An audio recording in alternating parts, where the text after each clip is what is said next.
Thursday, 24th of October 2024. This is a Morning Cafe. Karibu sana. My name is Freddy Ndimuli. Masiku inaendelea sawa sawa. It's only about 62 days to Christmas. The holiday mood is already checking in. Karibu sana to Morning Cafe.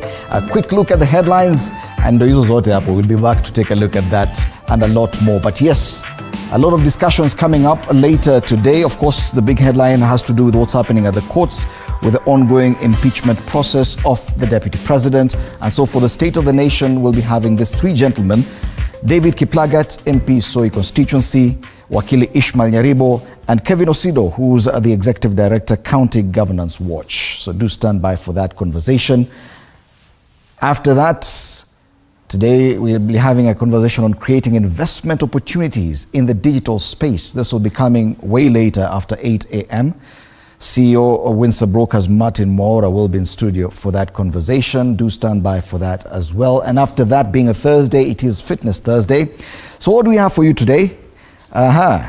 Strength and conditioning coach at VMX, Scholar Moshiri, will be with us here. I think SHA is still trying to get ready for that. So do stand by for that and get ready after space pale kwa nyumba later on at around 9 a.m. for this and a lot more. So a quick look at the dailies this morning, and you start off with matters business.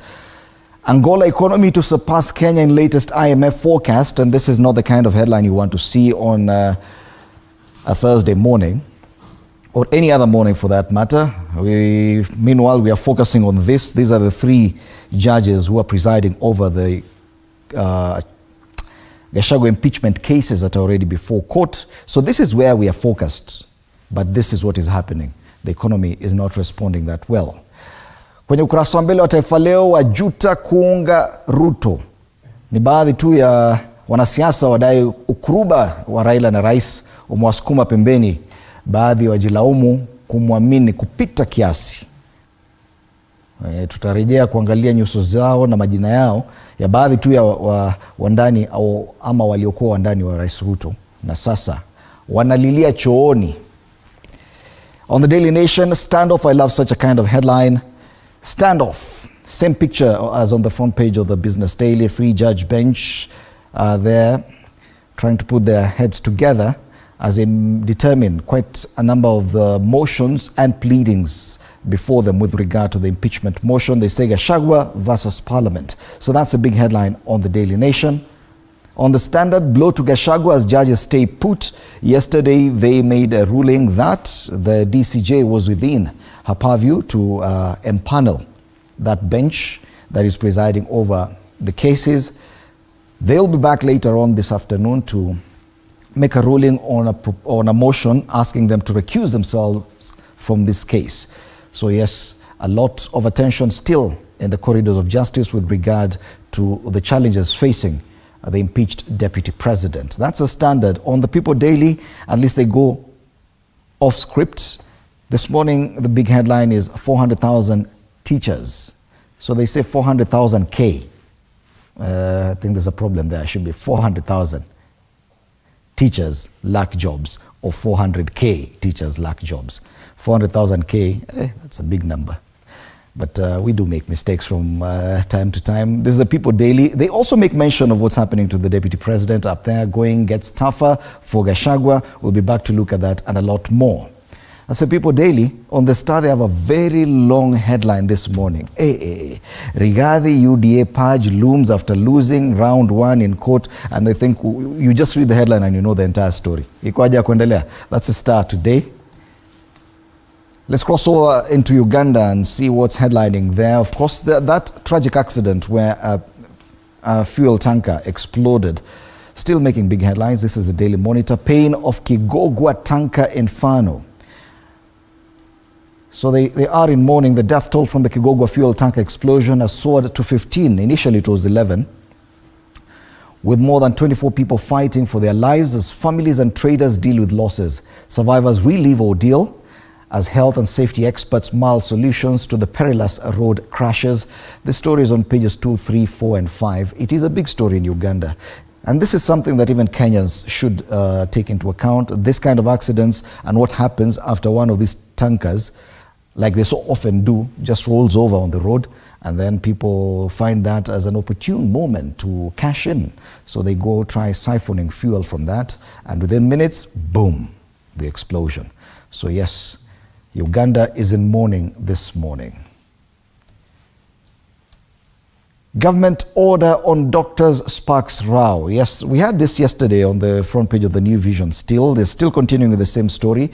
And after President Yoweri Museveni visited one medical center within Uganda and found the medical officer missing, he ordered that any doctor who's actually missing because they're attending to another private clinic somewhere, they should be fired.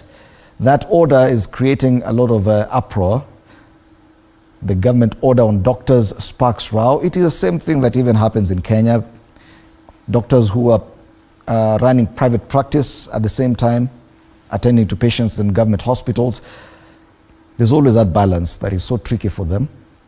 So they're complaining that they should be allowed to do that. Part-timing in private clinics is corruption, says minister, but doctors are not agreeing with that. They say it is their right to practice privately even as they attend to government hospitals. So that's a big headline there. But they still make mention of the accident in Kigogwa.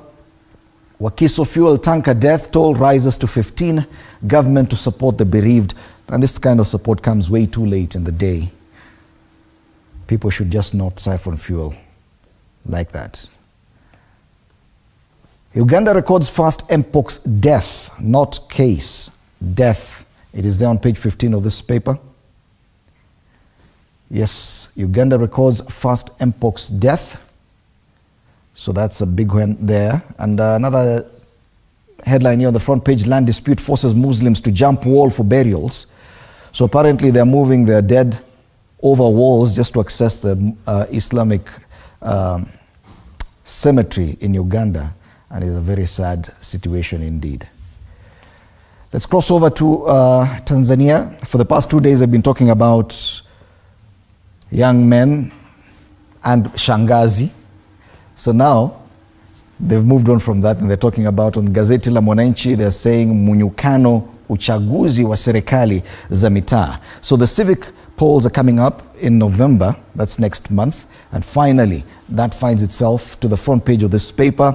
Baada ya malalamiko kwenye mchakato wa uandikishaji wa piga kura, vyama vihamia kwenye mapingamizi dhidi ya wanaoadhinishwa hawana uhalali. Wasimamizi wayazungumzia kura za maoni zaanza kupata wagombea. So matters civic education as civic polls coming up is in serikali za mitaa. Uchaguzi wao unakuja mwezi ujao. Simanzi wanakwaya wakiagwa Dar. A very sad story also where members of one choir died in a tragic accident earlier this week, and this is a church service in memory of the dead. It has found its place there on the front page of Mwananchi. Kaya milioni 1.2 kupata bima bure za afya kwa wote.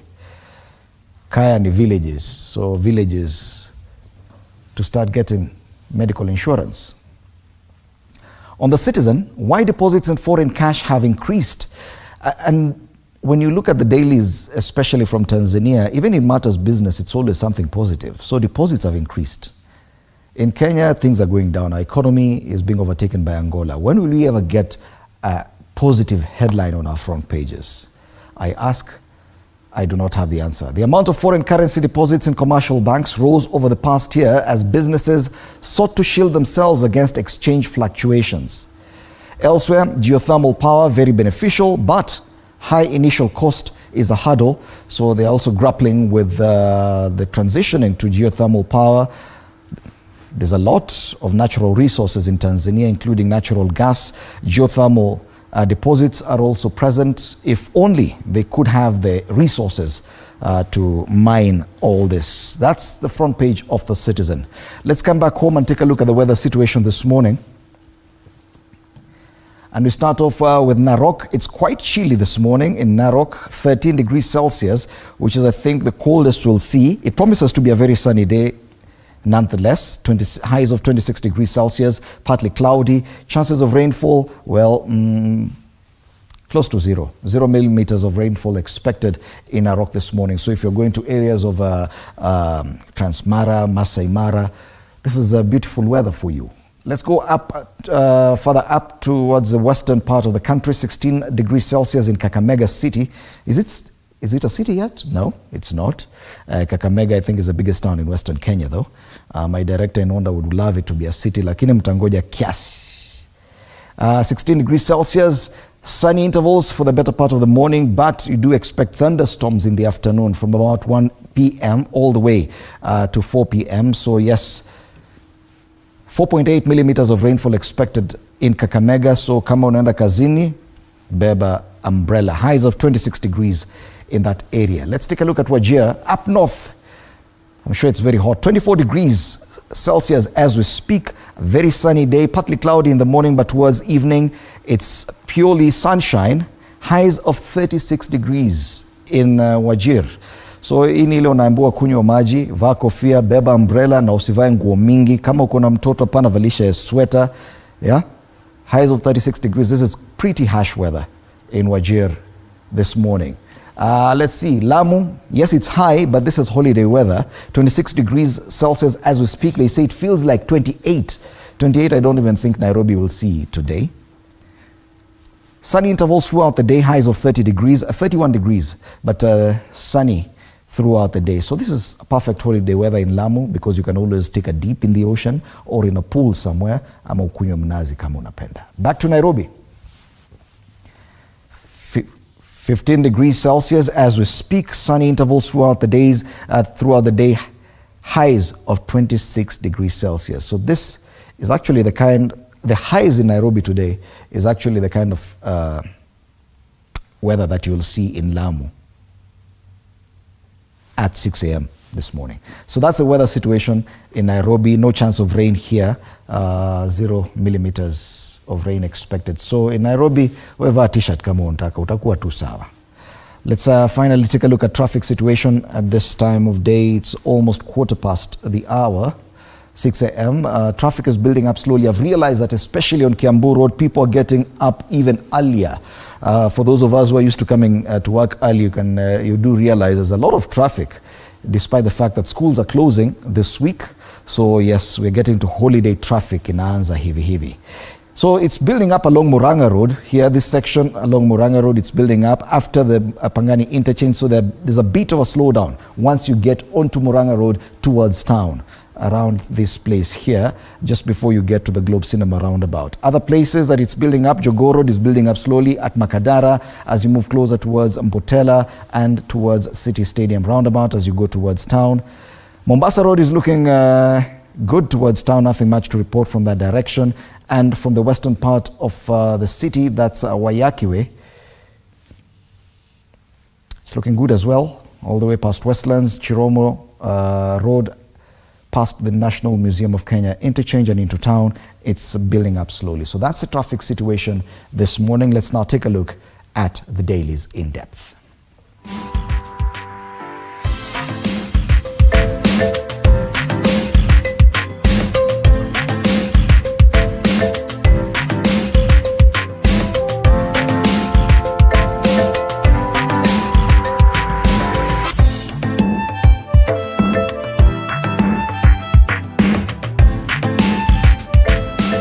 Right.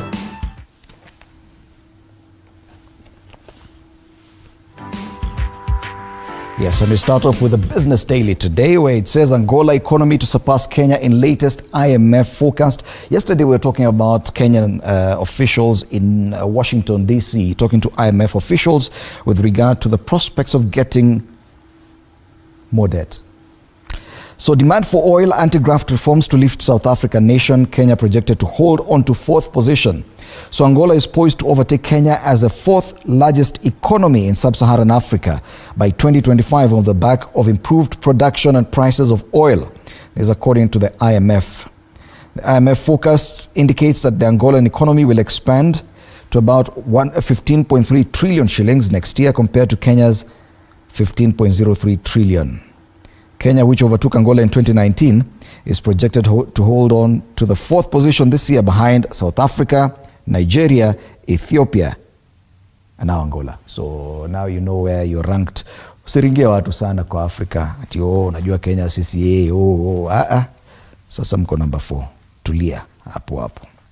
Elsewhere, Kakuzi directors escalate fight with CMA over probe. That's the other story given prominence on the front page of this paper. Of course, they couldn't avoid mentioning what's happening with Gachagua's court drama. And they have the picture of the 3-judge bench, members of the 3-judge bench. That's Justices Freda Mugambi, Eric Ogola, and Anthony Mrima. Shortly before their ruling yesterday, dismissing an application challenging their appointment to hear a petition on the impeachment of Deputy President Rigathi Gachagua yesterday. So the same bench will be in court today to continue hearing matters before them with regard to the impeachment of the Deputy President. And a quick highlights on the ticker of this paper. Wholesale retail saddle banks with 143.7 billion shillings bad loans. So the wholesale and retail sectors contributed to a fifth of all loan defaults as the shaky economy took its toll on traders. And you see the connection. Shaky economy, people are defaulting in loans, and as that happens, Angola overtakes Kenya so swiftly. Elsewhere, local investor activity climbs at the NSC, something positive there. Japanese lenders TDB in 1.86 billion shillings geothermal loan deal. This is the kind of money Tanzania would be looking for to try and harness their geothermal resources. And finally, Kenya Bank deposit protection rate slumps. That's as far as business news is concerned. Let's take a look at Taifa Leo. Wajuta kuunga Ruto. Na hawa ni wanasiasa ambao walikuwa wandani wa Rais Ruto, lakini sasa wanasema tunalilia chooni. Wanasiasa wadai ukuruba wa Raila na rais umewasukuma pembeni. Pembeni ni periphery, sasa wako pale kando. Baadhi wajilaumu kumwamini kupita kiasi. Sasa baadhi ya wanasiasa wakuu ambao walimuunga mkono Rais William Ruto katika uchaguzi mkuu wa mwaka 2022 wanajuta kwa kutemwa au kutelekezwa, hasa baada ya kiongozi wa nchi kuanzisha ushirikiano na kinara wa ODM Raila Odinga. Tunasema aliyekuwa kinara wa ODM. Wanasiasa wanaojuta kutemwa ni wale wa chama tawala cha UDA ambao walikuwa mstari wa mbele kumfanyia rais kampeni katika uchaguzi huo ambao bwana Odinga alikuwa mshindani wake mkuu. Habari kamili kwenye ukurasa wa pili. Baadhi ya viongozi hawa ni Gathoni wa Mshomba ambaye ni mbunge, aliyekuwa waziri wa michezo Ababu na Mwamba, gavana wa Nyeri Mutahi Kahiga, aliyekuwa waziri wa masuala ya kilimo anaitwaje huyo Mithika Linturi. Wengine ni aliyekuwa mbunge wa kitambo wa Bahati Kimani Ngonjiri. Acha niwataje wote. Aliyekuwa waziri wa maji Zakaria Njeru, aliyekuwa waziri mwingine hapo Aisha Jumwa, aliyekuwa Secretary General wa chama cha UDA Malala, Senator wa Nyandarua Bwana Methu, na Senator wa Kirinyaga Bwana Murango. Hawa tu ni baadhi ya viongozi ambao wanalilia chooni sasa. Pale chini vidokezo zaidi. Kando ya masuala ya siasa, kuna uhaba wa walimu wa sayansi, TSC yasema. Kwingineko, naibu wa rais au waziri wa usalama, ni swali hapa wanauliza kuhusu Profesa Kithure Kindiki. Je, yeye ni waziri wa masuala ya ndani ya nchi au yeye ni naibu wa rais? Tukizidi kuzongea karibu na uchaguzi wa rais Amerikani, Biden ataka Trump azimwe. Amemtaja tishio kwa amani na demokrasia kule Marekani na kutaka wapiga kura wasimchague. Pale juu vidokezo zaidi kwenye ukurasa wa mbele wa hili gazeti. Ukatili, mama binti mpwa kuuawa, 3 wauawa na mili yao kutupwa maeneo tofauti Nairobi na Machakos. Ni habari ya kutatanisha pale. Na masuala ya spoti, Hag aendea Mourinho ugenini. So Man United yacheza leo usiku na Fenerbahce SK, mechi ya Europa League. Ligi ndogo ndogo hizi na zinapata nafasi kwenye ukurasa wa mbele wa gazeti. Tuangazie masuala ya maana zaidi hapa nyumbani. Gazeti la Daily Nation wanasema standoff, that's a big headline. Gachagua versus Parliament is a big headline. Na watu wa Man United wana uchungu sana, lakini tutafanya nini? Poleni. Unaweza enda kotini kama wale wako kotini. So the big story on the front page of the Daily Nation, Legal ping pong. Even after losing their case questioning the powers of the Deputy Chief Justice in assigning a bench, impeached Deputy President KINDIKI-GACHAGUA's lawyers yesterday managed to further stall the hearing of the respondent's plea to the court to lift orders stopping the assumption of office of Interior CS Kithure Kindiki. Now, while the petitioner signaled the intention to appeal the ruling by the three-judge bench, they also insisted that an application seeking the recusal of the judges for alleged bias be heard and determined first. So yes, yesterday the judges said they were properly impaneled, but there's still a motion asking them to recuse themselves from hearing this case on grounds of bias. They will be making a ruling on this today afternoon. So bado kuna hiyo wanaita legal ping pong. Bado tu ni hapa pale tu, hapa pale tu. Tukiendelea kuna masuala mengine yamepewa kipaumbele hapa kwenye ukurasa wa mbele wa Daily Nation. Shift wars, and yes, finally people are remembering that there are other issues away from this impeachment. We do not have time to wait. Patience, tell Ruto. Yeah? Even as you're busy impeaching the deputy president, there are matters that are even more urgent, and patience, missing critical procedures like chemotherapy because hospitals are demanding cash up front due to the chaotic transition to a new healthcare system, have scoffed at President William Ruto's latest assurances. Yes, the president, during his Shujaa Day speech, assured Kenyans that everything is okay and the transition will be handled better, but there are people who are still missing treatment and they're not happy with that president. Hiyo lazima tumuambie tu ukweli. Other quick highlights on the front page of this paper. Grade 9 crisis to persist, even as textbooks are distributed. Missing Wells Fargo HR director found dead. That's a story that's been making headlines, especially on social media. And police probe drugs and sex ring angle in the murder of Kirinyaga MCA's daughter. That story is on page 3. It's also been one of those biggest talking points on social media. On the back page, preparations for transition to grade 9 in shambles. Remember, the very first cohort of the CBC curriculum is currently in grade 8. If at all we were still in 844, they would be sitting for their KCPE exam this year, but they're not. They should be proceeding to grade 9 next year as a very first cohort of CBC, but now this transition is in shambles. So watoto wamefunga shule, there's only 2 months to January, and there's an acute shortage of teachers, particularly for science subjects, and inadequate infrastructure to accommodate learners. Na hiyo hatushughuliki, tuko kotini maswala ya Gachagua. Blow to Gachagua as judges stay put, another paper that has gone with this big story. That's a Standard. Fresh from blows in the National Assembly, the Senate and the courts last week impeached Deputy President's attempt to block a 3-judge bench set up by the DCJ Philomena Mwili to hear impeachment cases fell apart, with judges dressing down lawyers for their conduct during hearing of the application. You can read more about this on page 4. It is a bigger story there. Another story given prominence on this front page is IMF's job answer to Gen Z protests. They say to address growing unrest, and this is from IMF, among the youth in sub-Saharan African countries, the IMF wants Kenya and other nations in the continent to prioritize job creation and has identified 3 major challenges that it says must be addressed to improve job prospects. So yeah, even as you focus too much on impeaching the deputy president, IMF inawaambia hata mkitaka pesa, hata mkitaka nini, kuna ile kitu mnafaa kufanya. Create jobs. Simple. Kama kuna mtu anasikiza, na asikize. Overhaul calls as Moi University fights for survival, and junior starlets speak lessons from World Cup. On the back page, at least bigger stories in as far as sports is concerned. Vinicius shows his real class again against Dortmund, and they have the results from Tuesday's Champions League matches. Of note is Arsenal beat Shakhtar Donetsk, Real Madrid beat Borussia Dortmund, PSG drew with PSV Eindhoven, and other matches. So if you're interested, the Standard has given you the breakdown of results. Team kubwa kubwa pale on the back page of the Standard, na ligi pia ni kubwa, the Champions League. Inaitwa ligi ya mabingwa. People Daily, with this big error on the front page today, 400,000 K teachers lack jobs. Hapa kuna mtu leo ata unfortunately, you know, this is the front page. When you make such a glaring mistake on the front page, hiyo utaumia. Yeah.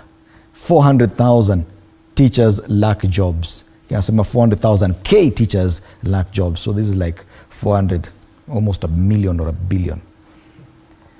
TSC boss reveals that at one time they advertised vacancies for only 46,000 tutors, but employer received a staggering 314,000 applications. So yes, even as we talk about matters CBC, transition to grade 9, there's a shortage excuse me, of teachers, and that at least the People Daily has decided to go with that bigger public or human interest story and not just focus on Gachagua's impeachment. However, they still find space for that piece of news on the top strip, going gets tough for Rigathi Gachagua, and you can read more on that.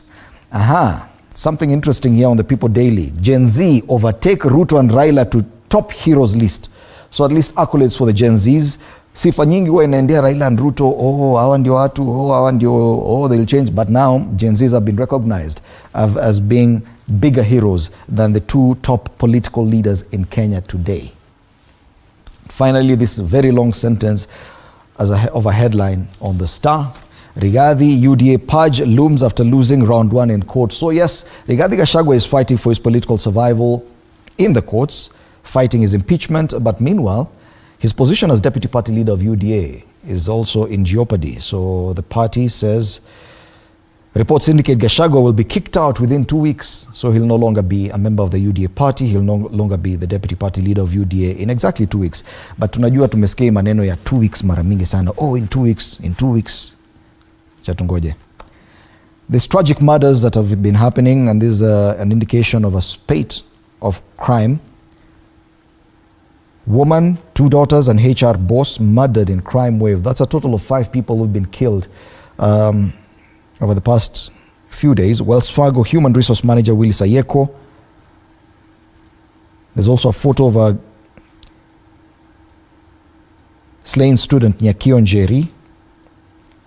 And there's a body of a woman who was murdered alongside her 2 children at the city mortuary there on the front page. Not the kind of news that we'd like to see on the front pages, but yes, it highlights the growing criminal incidences that are happening. That's as far as the main headlines are concerned. We had looked at this regional papers as well. Let's go now to matters caricature. And we start off with a cartoon on the Standard today.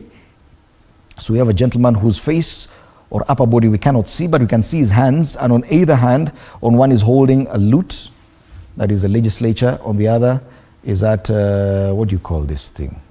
Gavel, that signifies the judiciary.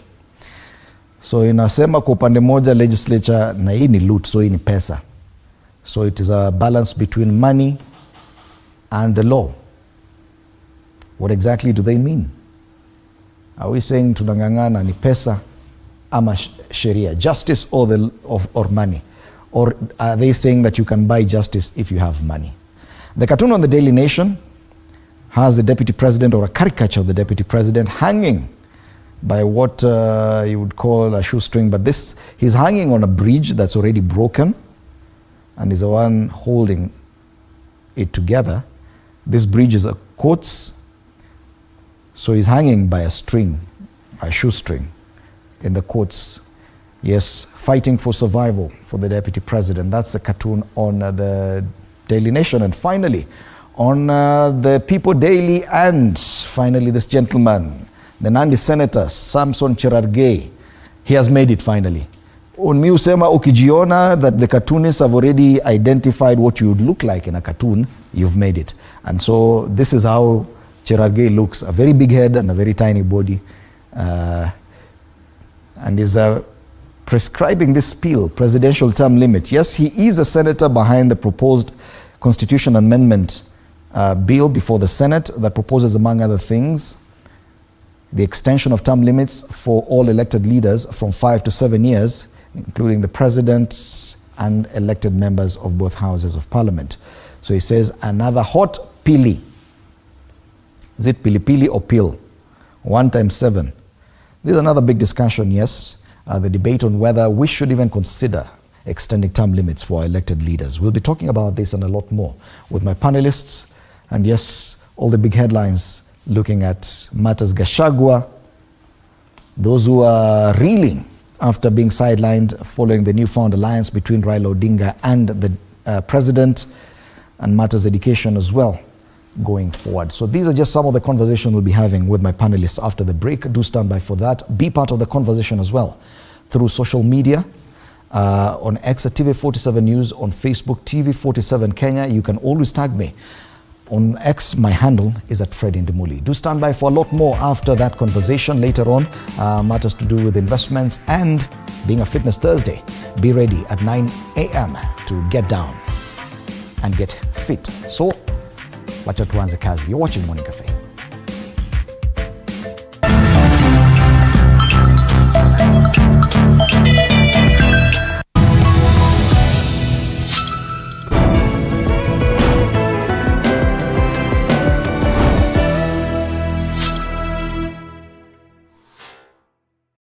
Jiunge nasi tunapoangazia safari za viongozi bora.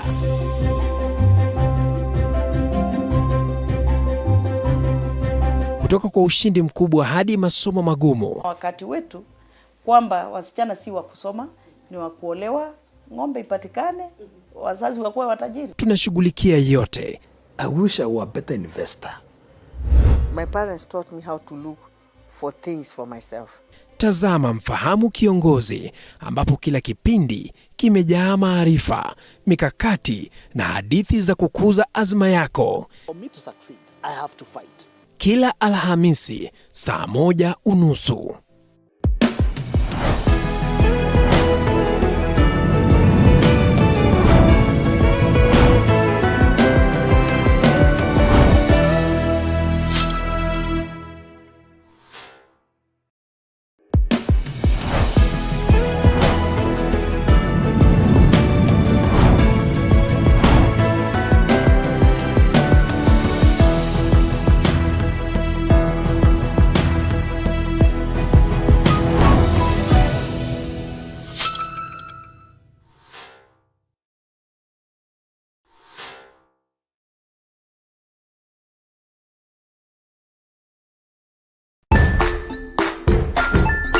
Hey there friends, welcome to Kids on the Block, where fun and imagination come alive.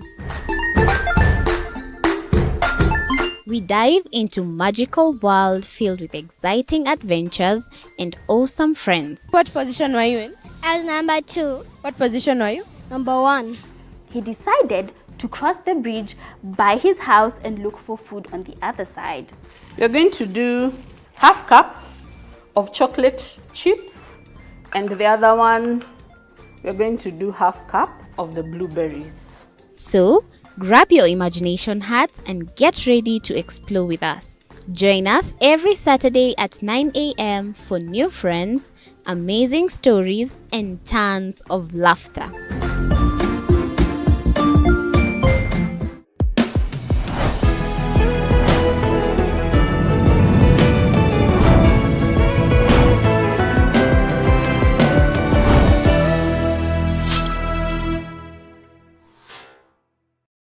Join us as we explore the journeys of those who defy the odds and break barriers. We dive deep into the stories of triumph. Sometimes when parenting a child with a special need or whatever disability, family life becomes a bit complicated and you may end up raising the child on your own. Here, we inspire. I have a farm which one we showcase with other dyslexic youths and autism, how to farm. Motivate. It's never easy, but what we do, the best thing is to work with another parent who has an elder child than yours. And break through the barriers one story at a time. Push your boundaries beyond the limit. Saturdays at 8 p.m.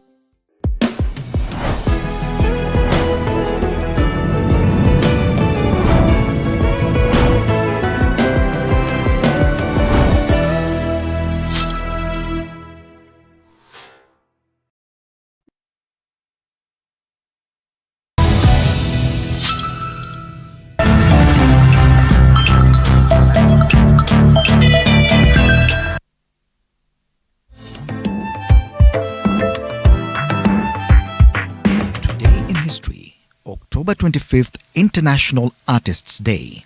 This day honors artists of all kinds, painters, musicians, writers and performers, recognizing their contributions to culture and society.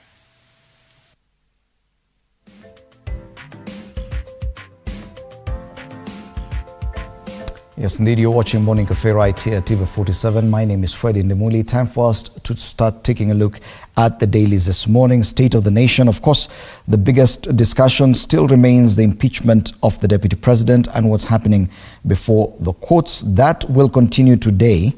So it is a conversation that we cannot avoid having with my panelists. But the other quick discussions matters shift, the transition to the new social health insurance fund. Matters education too, making it to some of the front pages. I think on the People Daily, they talk about a shortage of about 400,000 teachers. And on the front page of the Daily Nation, grade 9 crisis to persist even as textbooks are distributed. Allow me to introduce the only panelist who's made it to studio in good time, Bwana Kevin Osido, Executive Director, County Watch. Karibu sana, it's good to have you in studio. And you too. Probably even before we come to the politics, because I know that has been the main focus, and probably let's take a look at some other issues that we've been criticizing Parliament for not paying attention to, that we have given too much focus to this issue of the impeachment of the deputy president, but that may have come at a cost because so much else is happening that probably requires our attention too. One of that is matters education. So the back page of the Daily Nation talks about preparations for transition to grade 9 in shambles. There's an acute shortage of teachers, particularly for science subjects, and inadequate infrastructure to accommodate learners. There's also that debate on where grade 9 should be domiciled. Is it in primary schools or in high schools? But this kind of confusion coming in a week where schools are closing. So for the next 2 months, students will be at home. The very first cohort of the CBC will be transitioning to grade 9 next year.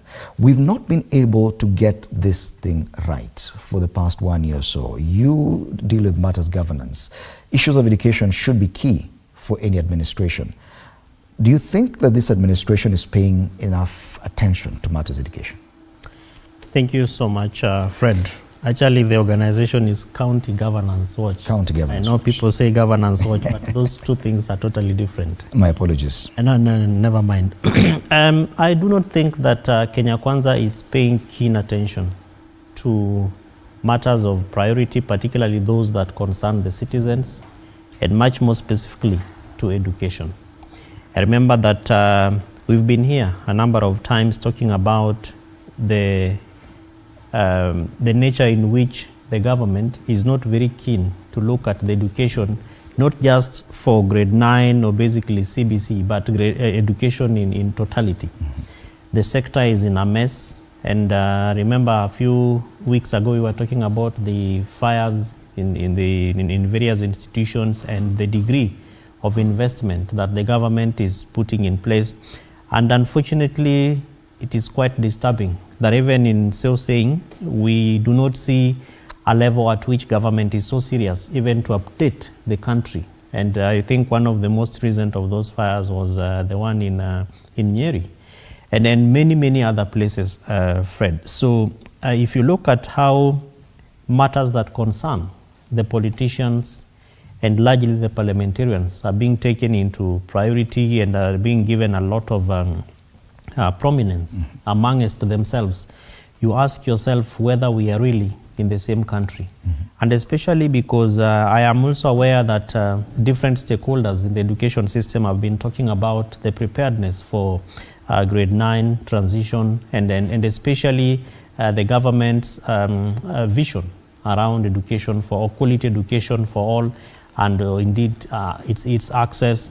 There have been lots of policies around 100% transition, and we've also had discussions around even the equipment and infrastructure of this particular education indicators or levels at different levels, and indeed even different locations, because there are certain parts of this country where, for example, security has even stopped people from going to school.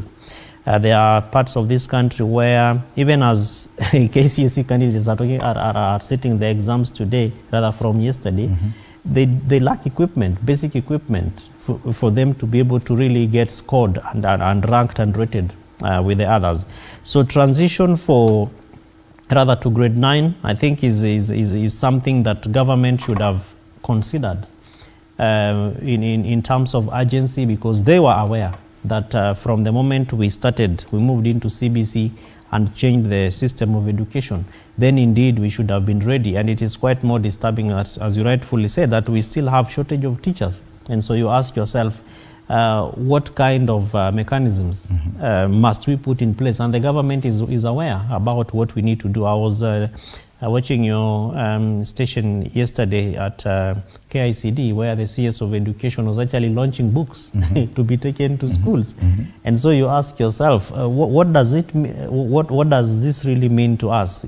Is it books to schools that is of priority and prominence, or is it deep conversations with stakeholders around how we prepare to transition to certain levels like grade 9? And of course, the general public must be feeling the burden of this. Yes, as you've rightly put it, KCSE exams are underway, today being day 3 or 2 of the initial days of the KCSE exam countrywide. A lot of practical exams continuing this week, oral exams as well. But there's something that happened online as President William Ruto wished the over 960,000 candidates sitting the KCSE exams his well wishes. There was a community note on X where someone noted that despite these well wishes from the president, he should tell them that they may not be transitioning to university because of the new university funding model, that about 50% of them might never see a university class. Now, this is the current crop that will be joining university next year. The university funding model still remains a bone of contention. These are some of the burdens that Kenyans are feeling right now. Yeah, precisely. And really, Fred, still takes us back to the question of preparedness and whether we really put our efforts in the right places. And during the vetting of the CS of Education, I was very keen to look at how the conversation in Parliament would go, and I was really flabbergasted and surprised that even the parliamentarians were not keen to ask the right questions, and probably is because of the kind of context that we were engaging in, coming from the Gen Z demonstrations, and indeed the disquiet among a majority of Kenyans in how the government is running its affairs. And so the lack of even the people who make the policies and the laws to understand the context of what is really on the ground, I think is also quite disturbing. And it is disturbing because, Fred, we have given them the privilege and the opportunity, the honor to represent us. And I know that Kenyans speak to their elected leaders, or at least people who represent them. How hard and difficult is it for them to be able to raise the relevant questions, including concerns around new funding model of education, the number in which the degree of exclusion, the percentage of those who would then be left out, and indeed takes us back to the transition aspects.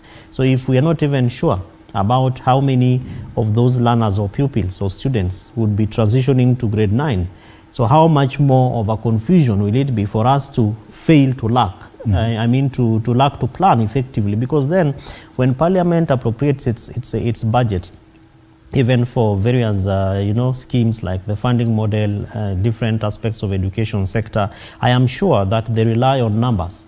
So the inability for us to be able to have the correct data really dents the levels of preparedness and even the levels of planning, particularly when it comes to appropriation of resources and how those resources are supposed to be used. So there is a big call, and I think it's on this set and some others that I have asked for a national stakeholders conference on education, so that we sit down and ask ourselves, are we on the right track? What are the successes that we have made? What are the challenges that we are facing? And therefore, how do we deal with those challenges? And I don't think that it would cost us much, especially in a country where we have had several conferences to talk about anti-corruption at Bomas of Kenya. And we have not done very well in terms of dealing with the corruption question, and looking at particularly the level at which where we are at now, where our deputy president is facing, impeachment over allegations of part of which is corruption. So if we have spent time and resources, to talk about corruption, many days, including those forums being graced by His Excellency the President and big brains around accountability and transparency, then how much more would it cost us, to really want to sit down and talk about education? Because education really, other than agriculture, is the cornerstone, the foundation of this country.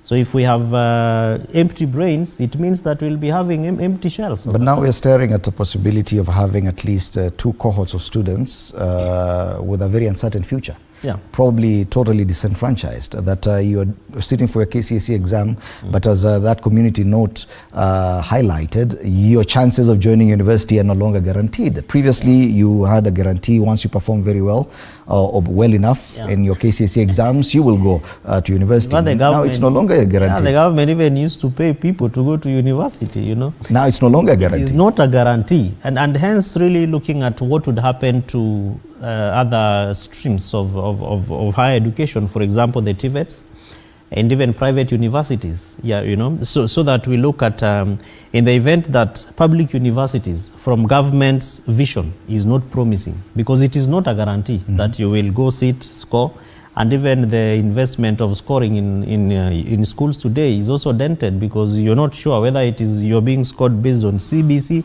or being graded based on, the grades. Like I'm sure you and I and others were graded based on whether you scored an A or a C+ or a D- or you didn't sit for exams.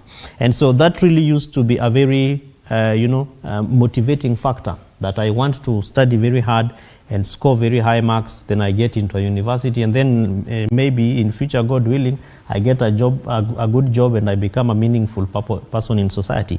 Today, as you said, it is not a guarantee that one, you will get good grades. And even if you get good grades, you might do something. You might, exactly, and that you will go to university and that you will even get that job, because there is a lot of confusion, Fred, and that is why for me, I believe that it is important that, especially from the level of the presidency, the president, as again was noted in that community note, needs to be this inspiring leader.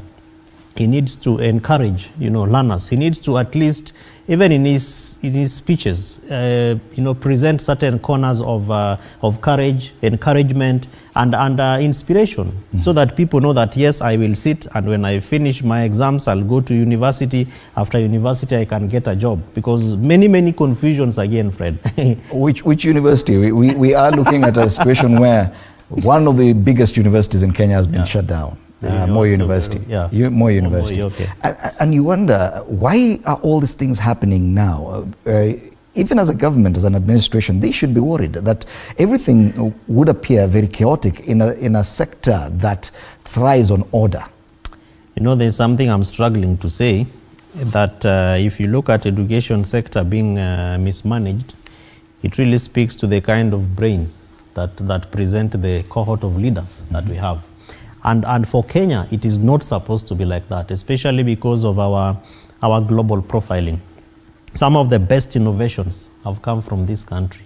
This country is ranked very highly among her peers, in the region and even globally. And if you look at, you interact with some people out there and you ask them, so why did you come to Kenya, a country that looks very confused and chaotic? And they tell you there is something meaningful that I get from this country. But unfortunately, Fred, our leaders, the people who sit at the apex of policy, decision-making processes, and even governance and legislations that guide all these sectors, do not look at Kenya that way. And sometimes, by the privilege of serving at County Governance Watch, I sit in some of these meetings, and you listen to the way people argue and people make decisions, and you ask yourself, wow, are we talking about Kenyans and Kenya, or some people in another country? And they are questions that they don't want you to ask, because maybe they feel conflicted in terms of self-interest, or they feel unaware about what they need to do. Because then it really dents our profile. It makes us look so bad And that therefore is a question that still gets back to us as a people. Because remember that a president is voted. All these people who sit in the legislature, they are all voted. So when we face them at the campaign table, what kind of questions do we ask them? Of course, I know that also does not matter, because many other things take precedence in terms of how we vote in this country. But I think there must be a call to our leaders that at least for a moment, sit back and think about this country. Think about your children. Of course, I know for most of them, their children don't go to these schools and these universities. But still, for the bigger number of the population, I think it would be very, very important and critical that we sit back, stop and think through the transition models, the processes in all the sectors, but particularly the education sector. Away from education matters, but still on matters transition, let's focus on health. It's there on the front page of the Daily Nation. Shift wars, we don't have time to wait, patients tell Ruto. Patients are missing critical procedures. This is almost, this 24 days after the transition from NHIF to SHIF. Procedures like chemotherapy, because hospitals are demanding cash upfront due to the chaotic transition to a new healthcare system. And they're now scoffing at President William Ruto's latest assurances. The president sought to give assurances to Kenyans during his speech on Mashujaa Day that people working for NHIF will be simply transitioned to SHIF, that all these teething problems, if we may call them that probably things will get better. There's a story filed by one of our reporters with regard to this. Let's watch that before you get to comment on it.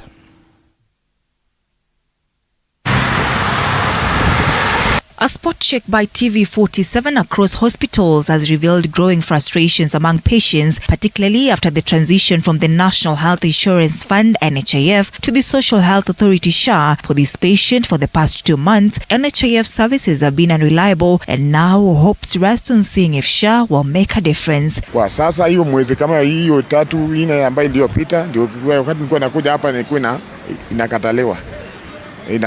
Sasa sijui kama hii SHA pia itakuwa hiyo wakati ambayo itafika ambayo pia hiyo SHA itakataliwa mna gani. In some areas where people are financially disadvantaged, patients are dealing with overcrowding in hospitals, with some forced to sleep on the floor or share beds. The withdrawal of NHIF has left a financial gap for those in need of more affordable healthcare services. Lakini sasa tunajua sisi watu wa ghetto kipato yetu pia tumejaribu kuchanga ile pesa tunaweza kachanga tumtoe, lakini bado anainsist. Sasa huko ndani unapata mgonjwa analala chini, watu kitanda wanashare, unashindwa sasa watasaidikaje.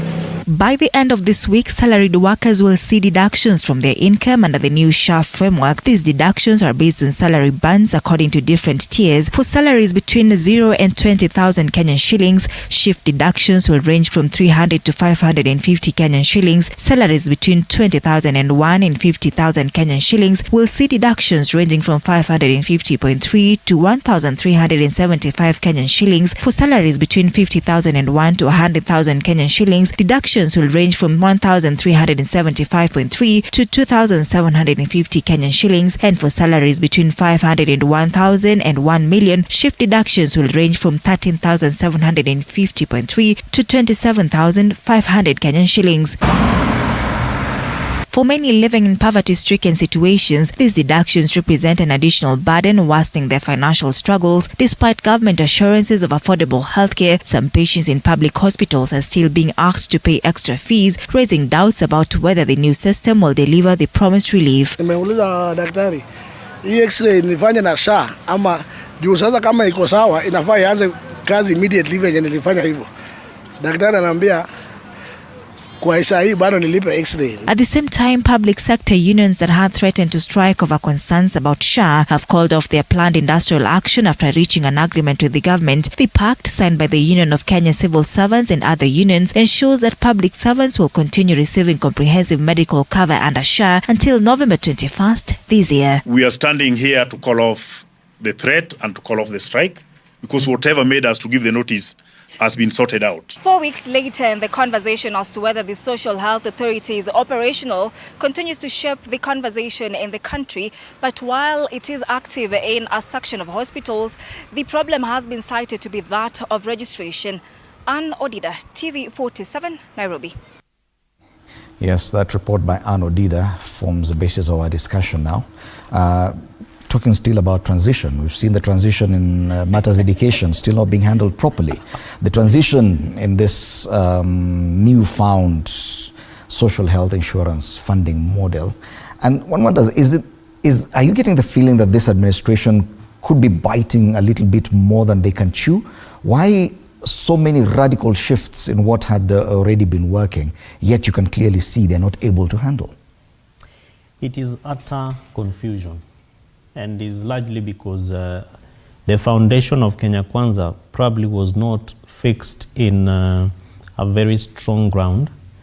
And I say that because if you listen to a number of their rhetoric and narratives during the campaign period, they said, tunajua, we know where the issues are, and tuna mikakati na mipango ya kufix. So they said they have a plan.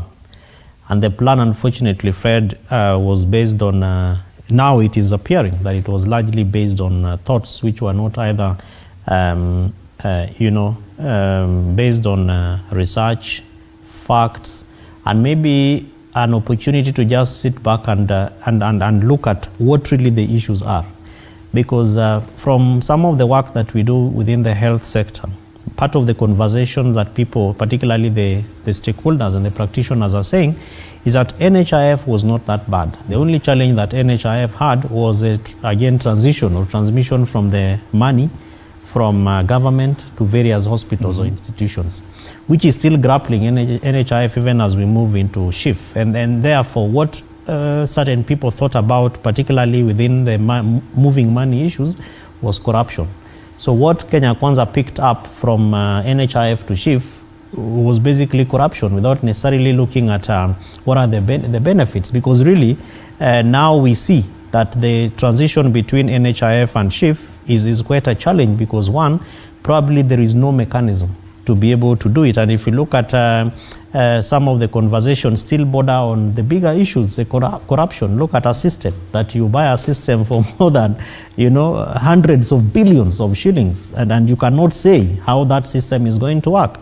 Now patients walk into hospital, particularly after the president's speech, and he is giving them some bit of encouragement, and he's saying, in a matter of weeks, the president himself is not even sure about how long this will take, how many weeks, and yet the papers are telling us that more than thousands of people are actually dying in a day.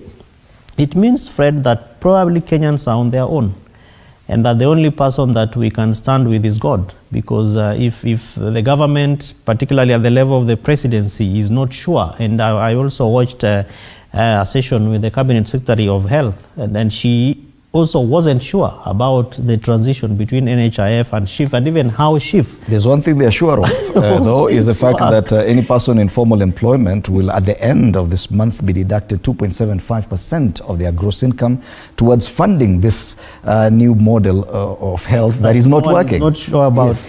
I think Kenyans need to rise and really. Sometimes I ask myself, what would happen if we just decided not to pay?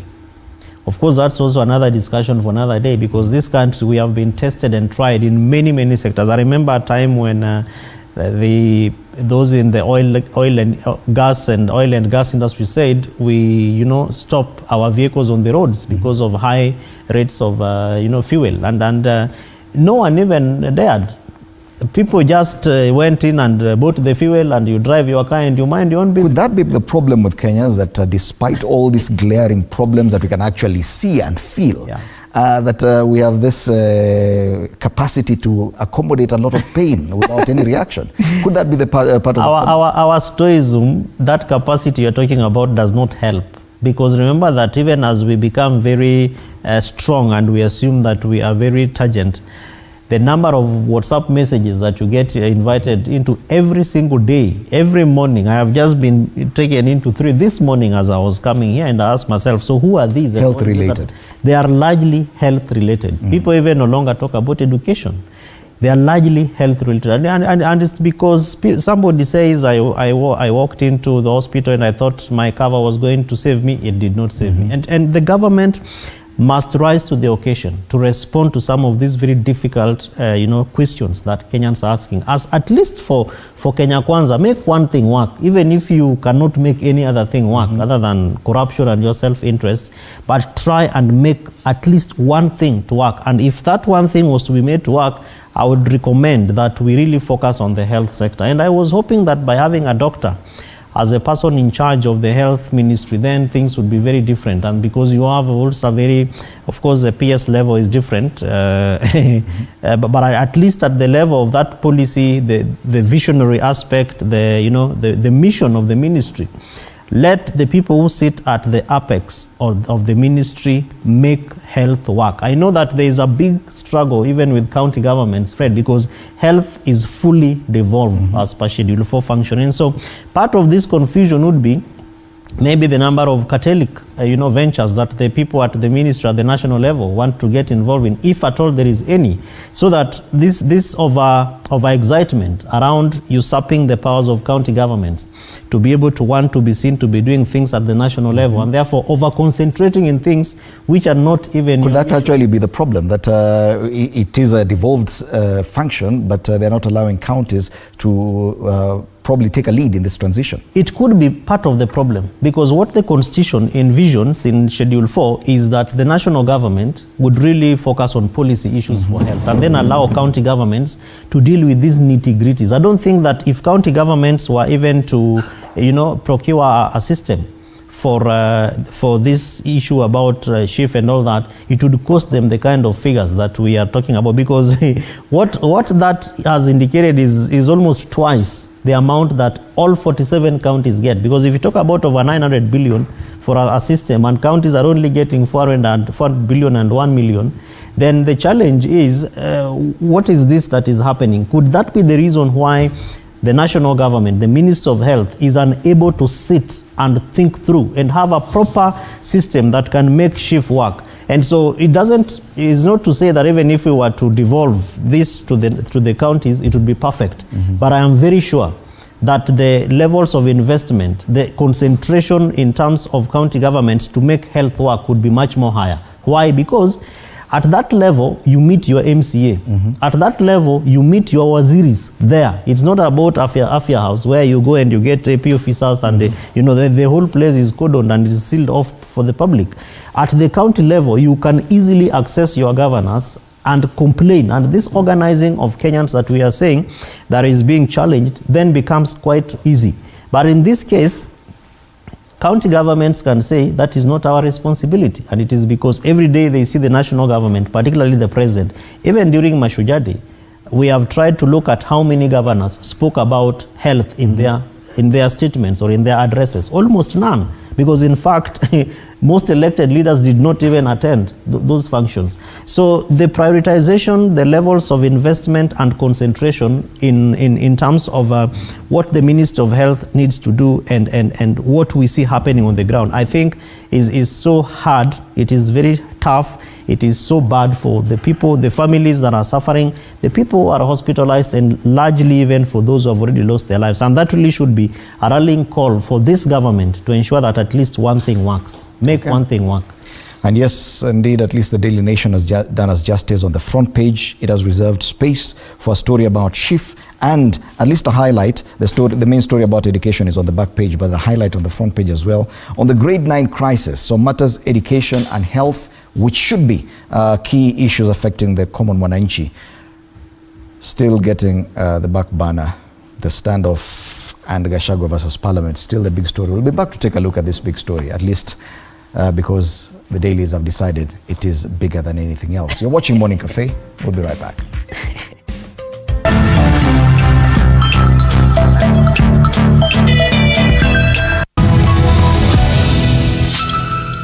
The Grind, where business meets brilliance. It's not just about the ideas. I was working as a shampoo boy. I used to wash clients' hair on the sink. It's about making them happen. From big wins. In primary school, when we would be asked what people want to be, I was categorical that I want to be a nurse. To hard lessons. The consoles change, the gaming equipment keep changing. We cover it all.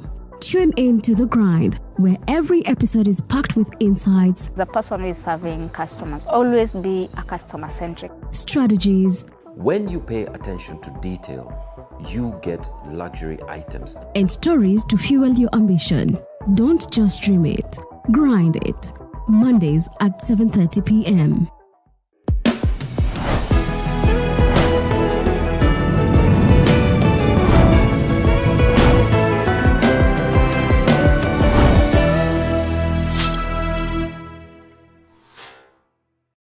Jiunge nasi tunapoangazia safari za viongozi bora.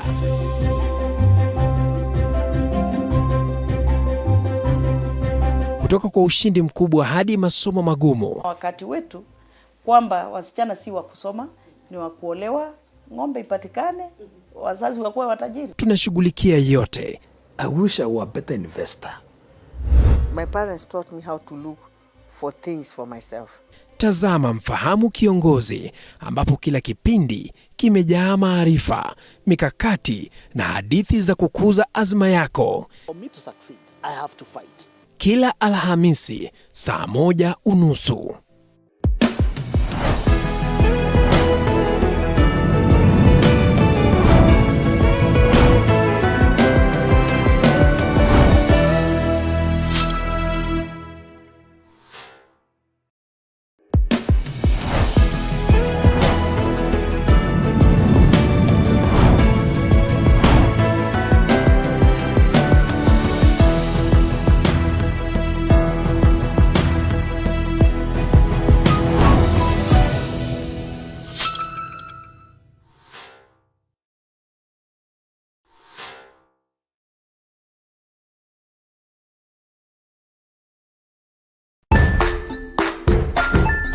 Hey there, friends. Welcome to Kids on the Block, where fun and imagination come alive. We dive into magical world filled with exciting adventures and awesome friends. What position were you in? I was number 2. What position were you? Number 1. He decided to cross the bridge by his house and look for food on the other side. We're going to do half cup of chocolate chips, and the other one, we're going to do half cup of the blueberries. So, grab your imagination hats and get ready to explore with us. Join us every Saturday at 9 a.m. for new friends, amazing stories, and tons of laughter.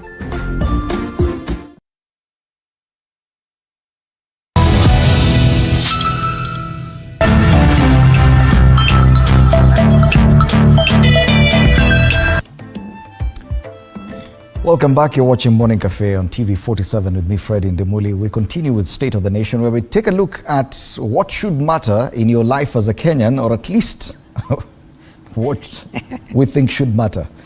Because according to the Dailies, what matters is the big story about the impeachment of the Deputy President, other stories about education and health, which should ideally be the biggest discussion, are just smaller stories in the Dailies. So let's focus on what the Dailies have directed us to as a big story, and that's the continued court processes of the Deputy President. I'm still in studio with Kevin Osido, Executive Director, County Governance Watch.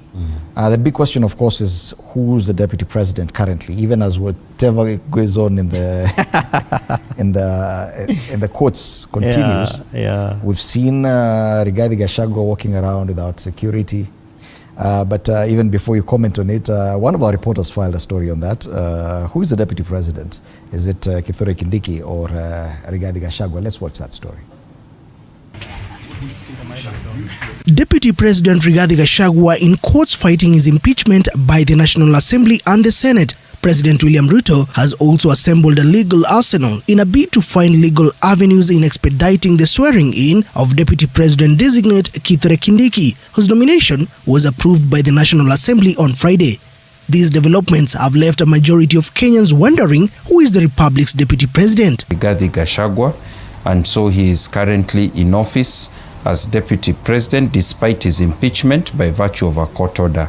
Something similar happened to the governor of Meru County, who is still in office as governor, despite having been impeached by and removed by the Senate. Charles Kanjama, a constitutional lawyer, argues that Gachagua's case isn't unique, likening the scenario to that of embattled Meru Governor Kawira Mwangaza, who, despite her impeachment, still discharges her constitutional duties as the county chief, albeit an ongoing court process disputing her removal from office by impeachment. The reason I keep referring to the cases of governors is so that we can realize the situation about the deputy president is not unique. He's not the first senior state officer to be impeached. So the same thing would happen to the deputy president, that if you are reinstated in office by court order, you continue exercising your constitutional mandate. Last week, a high court sitting in Kerugoya issued orders barring Kithure Kindiki from assuming the deputy president's office, with conservatory orders against implementation of the Senate's resolutions, despite an already gazettement of Kindiki to take up the deputy president's roles. Mr. Kindiki, has he taken oath of office so as to say that he is equal to His Excellency Rigathi Gachagua? He is not known in law. He is a stranger. The effect of a conservatory order is to hold, at the moment the order was made, in a process that was outstanding. Now, the process of removal by way of impeachment had been completed, so that it is subsequent steps anchored on that removal that are subject to the order for stay. However, it is the opinion of legal minds that the situation being as is, it is for the court to give a clear direction into the matter. It's only judiciary that is now remaining, and we are beseeching the Chief Justice to give serious moral support to the judges. It is for the court to decide whether to stay the effects of the impeachment or not. Already a legal battle is playing out in the courts. Wednesday, at the Senate, confusion ensued after Interior Cabinet Secretary Kithure Kindiki failed to appear to answer questions relating to the interior docket. But I think because of this, what is happening now, between the last few days, this is exactly why we have not been able to receive a CS Interior in this house. To the Secretariat, that stop being superfluous by sending him invitation letters to come and respond on issues of interior. If you have got anything to ask him to come and speak on matters concerning the office of the Deputy President. The matter that Senator Alwale is raising, we all know that it is a matter that is being canvassed elsewhere. It will be highly prejudicial, Honorable Speaker, for us to engage in that debate at this particular moment in time. An impeached Deputy President Rigathi Gachagua, Deputy President-designate Kithure Kindiki. For now, Kenyans will have to wait to see the next occupant of the Harambee Annex Deputy President's office. Mwigi William for TV47, Nairobi. We definitely have way bigger problems as a country, but this particular one appears to be what we feel we should talk about. Who's the Deputy President, Rigathi Gachagua in court, and now we are having to watch live broadcast of court proceedings, back and forth, a lot of legalese, and that doesn't seem to be heading anywhere. We still do not have a substantive deputy president. But should we really be worried about what is happening right now? What? Fred, we partly need to be worried, but wholesomely, I don't think it matters. Partly because, you see, the Constitution envisions that in the event that anything would happen to the president, then his deputy would take over. And that anything basically is that the president is not there, yeah, or that he has run mad. He cannot lead this country. He cannot be president, or he is impeached, or he drops down dead, or anything happens. He's declared insolvent by the courts. Anything, then the DP. But now the situation is that we do not have a deputy president. That, in my view, does not matter. It doesn't matter because if you look at, again, how the Constitution envisions the office of the deputy president is that you are the principal legal, and not a legal assistant, because that's the Attorney General, you are the principal assistant to His Excellency the President. In the past 3 terms of the Constitution of Kenya 2010 and the 3 generations of elections that we have had, We have not seen substantive roles that are being played by the deputy president, and it's largely because it's been such a highly conflicted office between the boss and the bossee, the president and his deputy, which therefore really shows or indicates that there's really nothing much that we need to expect from the deputy president.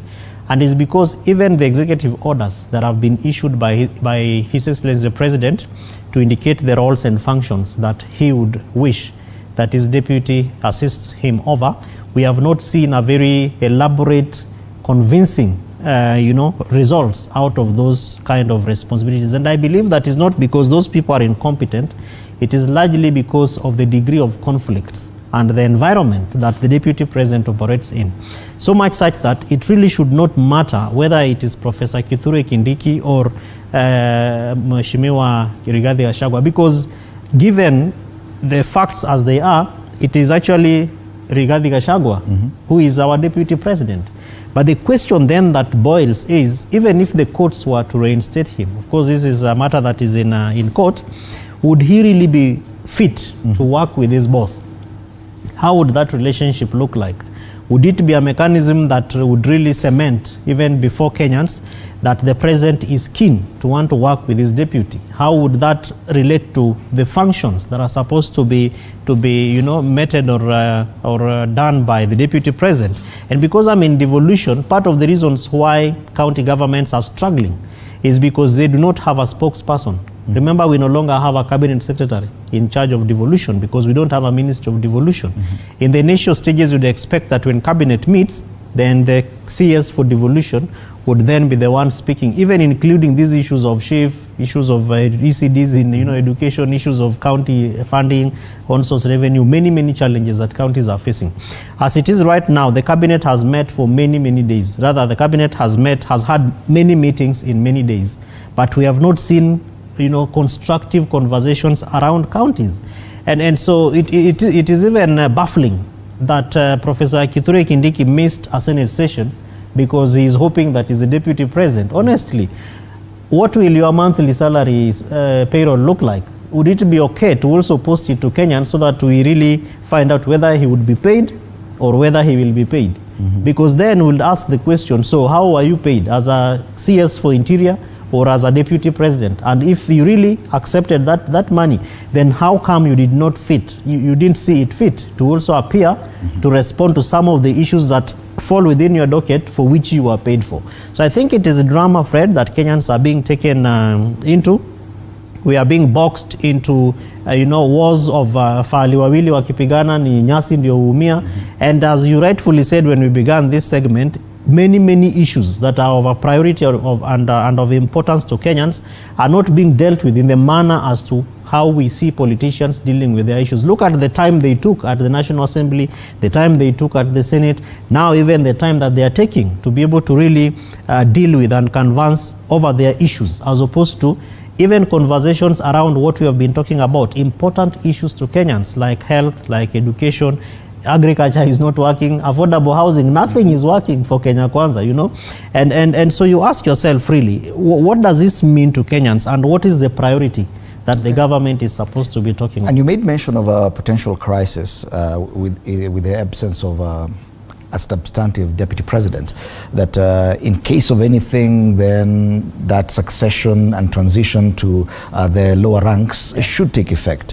But if at all, it would go probably to the level of the speaker. His role would only be for about 60 or 90 days, and then elections. But we still don't even have an IEBC. This same National Assembly took a week or less to impeach a deputy president. Sure. But in matters reconstituting the IEBC, they've taken years. And one wonders the priority with regard to our Houses of Parliament. Show me how you vote, I show you who you vote for. And I think that is really where we are. And we cannot holistically, quote unquote, blame Kenyans, because these are the people, the leaders that were presented to us. We had some better options, but unfortunately, this is what we were presented to, or rather subjected to. And this really foments and segments how, therefore, we need to think through the next election, and the ball game is already rolling. You know, people are already thinking about who needs to be there, who needs to sit with who and all that. And so in the same manner, and wait, Kenyans need to sit back and ask themselves, how do we want to vote? Who do we want to vote for? Of course, it's an early thought, but look at the mind of the politician. They are thinking about the next election and not necessarily the next generation. And that generation is us Kenyans and what we are creating for that future generation. And that future is the immediate second. For the politicians, they're already crafting very carefully how they want to undertake their future. And that future is based on those selfish interests and is not basically what Kenyans are talking about. And really, hence the concerns around why don't we have an IEBC? Selfish interest. And the courts, I think, spoke, and part of the parties have now been asked to resubmit another name because the person that they resubmitted, and that's Azimio la Umoja, had issues. And you ask yourself, did it really have to take this long? We saw the US ambassador yesterday going to Anniversary Towers, and she met with the CEO, Bwana Marjan. And so you ask yourself, what does this mean? Can the institution of IEBC run without commissioners? And it takes us back to the Constitution, Schedule 5 on constitutional commissions, and then it takes us back to the IEBC Act. And then, Fred, remember that it takes us back to the two Supreme Court cases that we have had about the roles and responsibilities of the Secretariat and the Commission. So where do we stand as a people? And if, therefore, the IEBC can run without commissioners, then that needs to be segmented so that Kenyans know that we can begin the recall processes for our members of parliament, despite many other challenges and hurdles that particular provision of the Constitution has, that we can now go back and begin to ask concerns around the next election. Because failure to do that, and a lot of that still goes back to Parliament, both the National Assembly and the Senate. And you really painted much more serious, scenario in the event that now we do not have an IEBC, and the Speaker of the National Assembly, who is also under siege, is now acting as president for 90 days. Where does that leave this country? And I think that Kenya, as we said earlier on, Fred, has done some very good things. We have made very, very marvelous strides, and we must not allow a government that is seemingly looking confused and unaware and unsure about what needs to be done to take us back there. Kenyans need to reorganize, and I'm glad about the kind of reorganizing that we are doing. We have seen a lot of those coming from the Gen Z demonstrations. At the county levels, we are seeing citizens raising serious questions around how governance is being done, and they are putting to a stop. And we need to see that again happening at the national level. And even the judiciary, which is now remaining and standing tall as one of the most trusted institutions, we want to see the judiciary responding in time again around some of these very serious cases like lack of an IEBC and how general governance is being done. Talking about politics, it would appear that the political class, for some reason, are not finding it very convenient to have an IEBC in place this time. Because if you look at the politics at play currently, the two protagonists, or rather antagonists back then, are now together. And therefore, one would imagine it would be a very easy task to reconstitute the IEBC because they seem to agree on a lot. But even the minority side, or the parties that represent the opposition, appear also not keen on this IEBC reconstitution, or rather the speedy reconstitution of the IEBC. Why do you think it is convenient for them?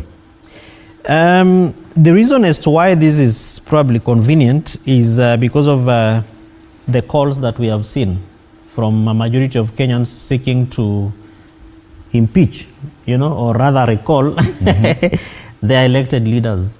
And I think that this is also a matter that is either at the National Assembly or the Senate around the amendments to I think it's Article 104, the recall of members of those elected officials. Yeah, actually it's Article 104 of the Constitution. And so, because some of the provisions and timelines are also very stringent and they're very hard hurdles for Kenyans. And so we are hoping that in the event that the ruling is favorable to Kenyans, then the timelines for reconstitution would be much more harder for I mean, the reconstitution of the IEBC would be much more harder, because therefore the politicians will say, if we give them power to recall us, then almost all of us will be recalled. Because as things stand, Kenyans already gave a vote of no confidence to the legislature, because they invaded parliament, they sent them away, and really parliament was is almost of no value to a majority of Kenyans. And so the opportunity for elected members, in my view, Fred, would be to reclaim the trust that they have first lost among Kenyans. And part of that is to imagine you are doing the right thing. Of course, in their mind, in their rightful minds, I know that they're imagining that they are doing the right things, but at least let people see part of the right things that you are doing. For example, reconstitute the IEBC. Despite many court battles again, now we know that the selection panel has been going on to do its work. They've been given more time to be able to continue to do their work, but you want to see certain ends to these processes. Give us names, at least gazette names of people who have applied. Give us a gazette notice of application. We need to see movement. We need to see movement. We don't, the talk is too much and we are not seeing anything. But of course, the second thing is to also ask ourselves, how will the electorate regain that trust in their elected officials? And again, as we have said, move fast, and that needs to also be punctuated with communication. We have not seen our elected officials coming out there to be able to deliberately share what they are doing. Of course, during the impeachment public participation process, we saw them in different parts of in some parts of the country, particularly in Nairobi, trying to explain what they are doing and what that meant. But they were doing it because of selfish interests. Can we also see them, coming out and meeting in town halls with the citizens and telling them, by the way, we don't have an IEBC because of 1, 2, 3, 4. And in the event that the IEBC has been, reconstituted and we are set to move, this is the trajectory that you want to take as a country. Otherwise, I think it is just too much talk and zero movement, zero show. Yet indeed, parliamentarians in both houses have been very busy with impeachment of the deputy president, and now with even proposals to amend the constitution to, among other things, extend the term limits of elected leaders. I want us to discuss that issue as well, because now there are two. There's a proposal to extend the term limits from 5 to 7 years. There's a counter proposal to reduce that to 4. Let's watch this story as filed by one of our reporters with regard to the term limit. Is it 7 or 4? 7 or 4? This is ongoing debate on the term limit for president, members of parliament, senators, governors, and members of county assemblies. Mr. Speaker, sir, I rise to... Kiambu Senator Karugo Athang'wa is now proposing 4-year term limit in his amendments to the Constitution. He argues that a 4-year term empowers citizens to hold their leaders accountable more frequently. Voters deserve the right to evaluate their representatives and make necessary changes based on performance. So proposed, after opposing the 7-year term, I have now proposed a different amendment to that issue. And what is my amendment? I'm proposing a 4-year term limit. 4 years, yes. Therefore, I'm moving an amendment that proposes a 4-year term limit for the president, members of parliament, senators, governors, and members of county assemblies. Karugo opposing the Cherargei proposals before the Senate Committee on Justice, Legal Affairs and Human Rights, terming it a threat to democratic accountability, risk of authoritarianism, and likely to have public distrust and discontent. The court okayed the affordable housing. Nobody is talking about it. So it is a scheme that we look at Gachagua, we look at the deputy president, we look at what is happening. And then, all of a sudden, the 7-year term. Can you imagine a 7-year term of the current governance? In his proposals, Cherargei proposes an amendment to Article 136 of the Constitution, which provides for election of president to increase the term limit of president from 5 years to 7 years. The Nandi senator is also proposing an amendment to Article 101, Article 177, and Article 180 of the Constitution to extend the terms of MPs, senators, MCAs, and governors to serve serve 7 years. He also proposed the introduction of the office of Prime Minister, who shall be leader of the largest party or coalition of parties in Parliament. He is proposing the appointment of Prime Minister by the President from amongst members of Parliament. The bill also seeks to increase the parliamentary role of the Senate by addressing the issues that have hampered the implementation of the Constitution. Trusting the Senate, because if the Senate, after listening to the accusation of the Deputy President, voted the way they voted, that tells you they have premeditated kind of voting. And if we are quiet on the 7-year term, the same premeditated, the same invested on or in kind of voting will occur. For now, the deadline to submit your views on the proposed amendment lapses on Friday this week. Government keeps distancing itself from the extension of term limit debates, and the much awaited is to see whether it will have a nod of the majority in the Senate. Elizabeth Mutuku, TV47 Palm Biddings, Nairobi. Yes, indeed. The Senate invited public views with regard to that proposed amendment to the Constitution to, among other things, extend the term limits. There are so many other proposals there, but I think the highlight is the extension of term limits from 5 to 7 years. Now we're seeing a counter proposal, a different amendment proposing a reduction of the terms. But just as Senator Karungo Thangwa of Kiambu rightly put it, we as a country are so much fixated on the impeachment of the Deputy President that so much could just pass by. There's only 1 day left to the end of the public participation process for this proposed amendment. Given the kind of behavior you've seen in Parliament with getting a supermajority so easily, this could just be the very first properly constituted parliamentary process towards amending the Constitution. It could just as well be successful, don't you think? Sadly, yes. Constitutionally, it would be very unfortunate, because remember that there are certain aspects of the Constitution that cannot be amended through an act of Parliament. And one of those issues is the term limit. So basically the executive, any matters that touch on the executive need to be taken to a referendum. And I think that we've had this conversation, particularly from the BBI case and the conversations around the BBI. And it would be quite unfortunate if our parliamentarians therefore do not learn, or at least do not see things in sync with the Kenyan citizens. And that is coined through what we normally say, vitu kwa ground. As it is right now, and I agree with Senator Kiambu, because we are being played. And I have always told Kenyans that we are actually being played. When you see something that interests both parties of our political divide, particularly the antagonists, as you referred to them, and now the protagonists, then we must be very wary. And this is going to roll until, unfortunately, these issues will pass. Part of the things that we need to watch over is the tone of His Excellency the President.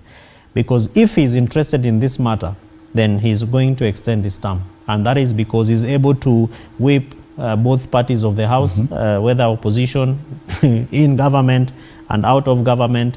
The Senate is also that particular house that is able to whip, to be able to, pass whatever he deems fit. And we have seen him acting and working very hard on some of the things that he wants to be passed.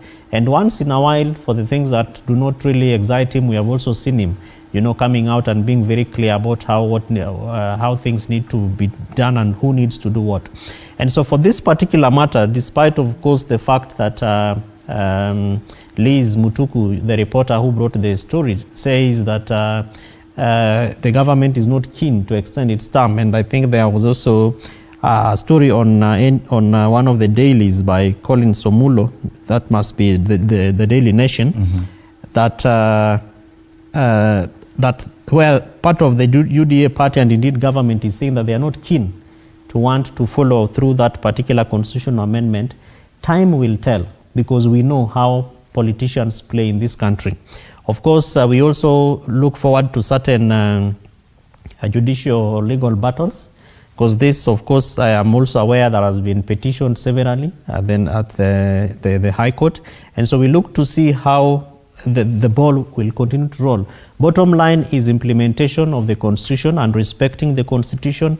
And Fred, it is quite interesting to also note that even as we talk about the memorandum documents and public participation process, of course, we have been played, and you know, we have played in the game of Adani, then Schiff, then impeachment. So we lost touch with a number of issues. And I'm sure that even some of the members of parliament and even MCAs also don't know, and probably even governors don't know that there are certain proposals to want to extend their terms. But the degree of involvement that I have seen in Kenyans in the last few hours, I received a call from Migori yesterday, and they were saying, Kevin, you know, you need to talk to the clerk of the Senate, because even this system is locking us out. We want to send our petitions, and we are trying to log in. So I was asking them, which one are you using? So they said, oh, you know, we are using this one called Senate Justice Legal. So it's Senate JLHR at parliament.go.k, and it's not working. So I told them, okay, try clerk.senate at the same thing. And so after about 15 minutes, they were calling back and saying, hey, nyewe imeenda, lakini mbona unatufanyia hivi? So if people can call from as far as Migori to want to check why things are not working, and of course, we have also seen online how people are getting very active. We must follow through this process, because if we don't follow through this process, to also demand that a report of public participation on this matter be published, so that Kenyans know who said what and how was it said. Because remember that the one for impeachment of Mheshimiwa Rigathi-Gachagua was not published. Kenyans do not know. Of course, we were here with you when you were asking, where did they get those numbers? How do we verify the data which they used? It is important that for matters that really require extension of term limits, like this one, need to be publicly, disseminated, so that people know who said what. And if parliamentarians decide to say that, yes, Kenyans are for the extension of term limits, how many of them said that against the total population, against those who vote? There are those who argue that any such initiative to amend the Constitution, if it requires substantive amendments and an extension of term limits could be that then it would necessitate a referendum, despite the initiators. Fine, it will be a parliamentary initiative, but a successful parliamentary initiative in itself would be 50% of the work done. That a referendum that would result from that initiation by parliament would therefore be only 50% of the work. Do you think that the current political alliance between the president and the ODM leadership is able to marshal support in one way or another at this time for a successful referendum? If it is for popular initiative, there will be a challenge. And that challenge is in marshalling the degree of support that you would really expect to want to underscore threshold of a percentage that will necessitate a positive referendum. Whether through popular initiative or through parliamentary process, this is a matter that will require a popular initiative referendum. And that is why I asked that the courts, and if Kenyans good minding would want to look at the Constitution, because we have also not seen very positive traction towards the desire to want to implement the Constitution, then we need to, in the event that this goes on the way it is seemingly looking at, then we need to see people going to court to stop the parliamentary process. Of course, yes, it is right that a senator can be able to provide a bill and move forward with the issues, but we go back to the Constitution. So in the event that it comes back to a popular initiative, then this government, whether opposition or working together between opposition and the government, will have such a tall order. Of course, given the manner in which politics is being done in this country, Fred, they will get some votes. But I don't think it is going to be a percentage that will be able to really show that Kenyans are supportive of what is happening. And I say this because if you look at post the Gen Z demonstrations, and especially after Mheshimiwa Raila Amolo Odinga joined with President William Ruto, there are a few other demonstrations that were gazetted within the Gen Z circles to want to move on. One of those was Sabasaba, then Nane Nane, then Tisa Tisa. And even today, we have also seen calls for certain demonstrations about some of these things. Now, if you look at the demonstrations immediately after June 25th, they were not very successful, both in terms of numbers of those who are mobilized and also the activations or the action. And it's because Mheshimiwa Raila Amolo Odinga's supporters came out and said, now we are in government. And if you have metal and you have strength and power, tukutane mashinani, tukutane. So any possible government referendum which has a support of the government will definitely get support from Raila Odinga's supporters as well. It will. At least before February 2025. So if Raila Odinga is convinced to support an extension of term limits, it goes without saying that his supporters will back him as well. His supporters and his legislators will support him. And we have seen them very active in this kind of measures, where in fact even for Adani, it is Mheshimiwa Raila Amolo Odinga himself who has come out publicly and said, this is a clean bill of health. In fact, I went to India, I visited Adani, they are doing, we cannot criminalize an agency that is doing good work. And, so people imagine that the moment Mheshimiwa Raila Amolo Odinga says that this thing is black, that this cup is black, then indeed it is very black. But yes, yet we know that it only has two colors, white and red.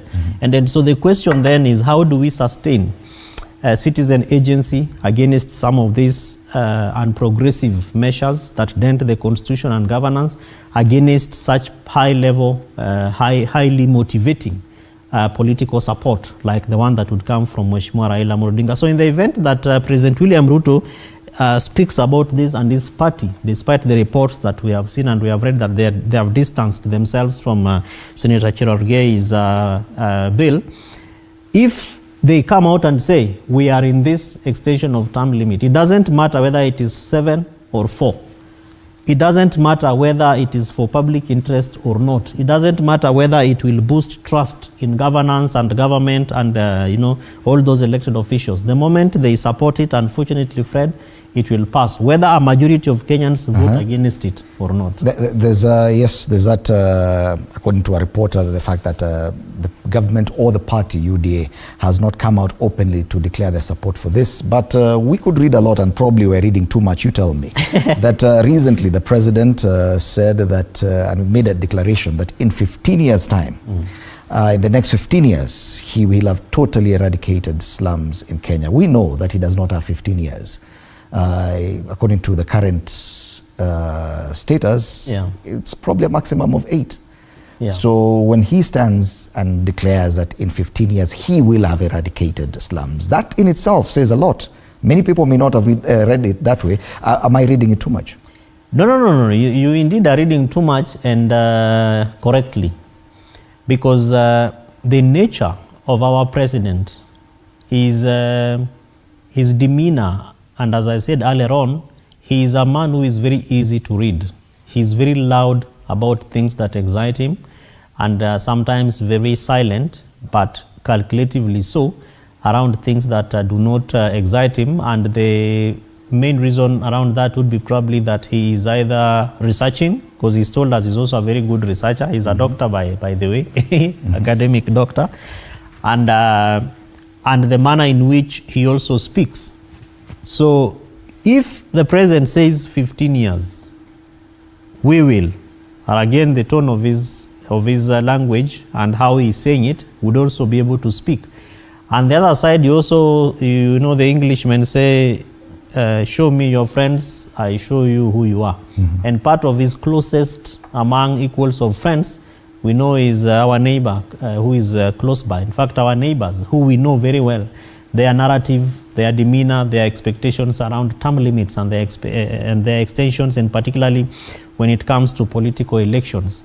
So if those are the friends that he keeps very close, and then this issue comes up, then we of course can be able to tell where his either loud volumes or silent shows or motives would be.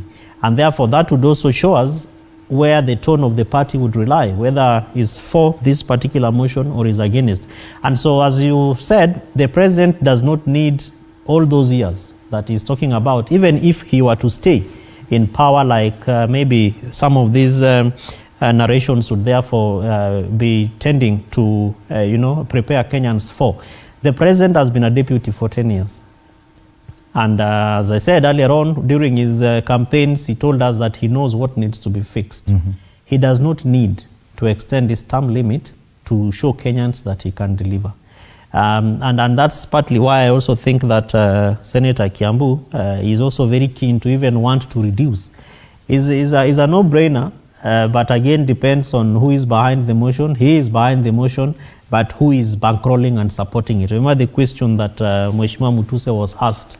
Mheshimiwa Mutuse at the Senate, bill, ni yako kweli, is it really yours or what is happening? So again, we sit back and watch. Is Senator Cherargei acting by himself or the other people behind it? And if so, then who are these people? And after we identify those people, then we go back to winners and losers. Who stands to win in the event that that particular proposal goes on, or who stands to lose? And therefore, that will prepare us for the country. And if you look at some of the other proposals away from the extension of term limits, it very much mirrors what was on the NADCO report, which brought together a lot of the politicians from across the political divide, including Raila Odinga, including the larger Azimio that was back then. We've not seen any movement with the NADCO report till now, but it would appear that we are all readying as a country for a possible referendum, because the proposals were quite wide-ranging. Do you think we're ready for a referendum at this time, given the kind of issues that you're facing as a country, lack of resources, huge debt constraints? A possible referendum, would that not slow us down even further? Indeed it will. And probably just to comment on the NADCO report, we have seen certain movements, very, very limited actually. Remember that we have seen the IEBC amendment bill now signed into law. That it necessitates the new changes, and we spoke about IEBC and its existence and what needs to be done. We have also seen certain concerns around the counties, which were also raised in the NADCO, particularly around disbursement of funds and the DORA, what we normally call Division of Revenue Allocation Bill, now then an act. Of course, again, with very minimal movement, because now that particular issue has been taken to mediation between the Council of Governors, Senate, and also the National Assembly, again, which takes us back to whether we are moving or not. So I agree with you that, yes, even from the NADCO process, we have not done very, very good. But yes, that some of the proposals, like now the creation of office of the Prime Minister, whether should be elected or, appointed by the President, and from where, is it as a member of Parliament or the second runners-up? All those things those proposals largely are not the expectations of the Constitution. And so Kenyans need to look at how we really draw our energy and support for the implementation of the Constitution against what the politicians are looking for. And in so saying, therefore, what will navigate from the citizens and the political class is really something that we wait to see how it plays. And I think that based on what we have seen, both from the BBI case, the NADCO process, which is now ongoing, and the desire to want to pick some of these things from this report and that report, I think there are certain assumptions that the political class is also making. That one, Kenyans don't read. And that when you want to hide something from them, a majority of them put it in writing because they will not read it. And then number two is that Kenyans, as we again said with you, Fred, is that we get stretched and then we either become very turgid or stoic and then we forget. So things come, we get played, we play along, and then we forget about those issues. And I think that is a game that politicians have done and learned from us, or rather have learned to play us around. And so Kenyans need to be awake and woke. We must stay woke, and we must wake up to be able to really stand against some of those non-progressive aspirations. It doesn't therefore mean that we cannot even call out members of parliament. And there are institutions that engage with Bunge, but I think it is not enough to just post for us what is happening in parliament, the standing orders, telling us who spoke, who said what. I think there is also that desire to want to call out parliamentarians who are non-progressive. And that non-progressiveness also depends on the kind of bills that you submit. Very few of these people actually submit some very progressive bills that change the country. But I think from a larger percentage of our elected leaders, especially those who are very active, we don't see progressive motions that change lives. For example, we've been talking about education.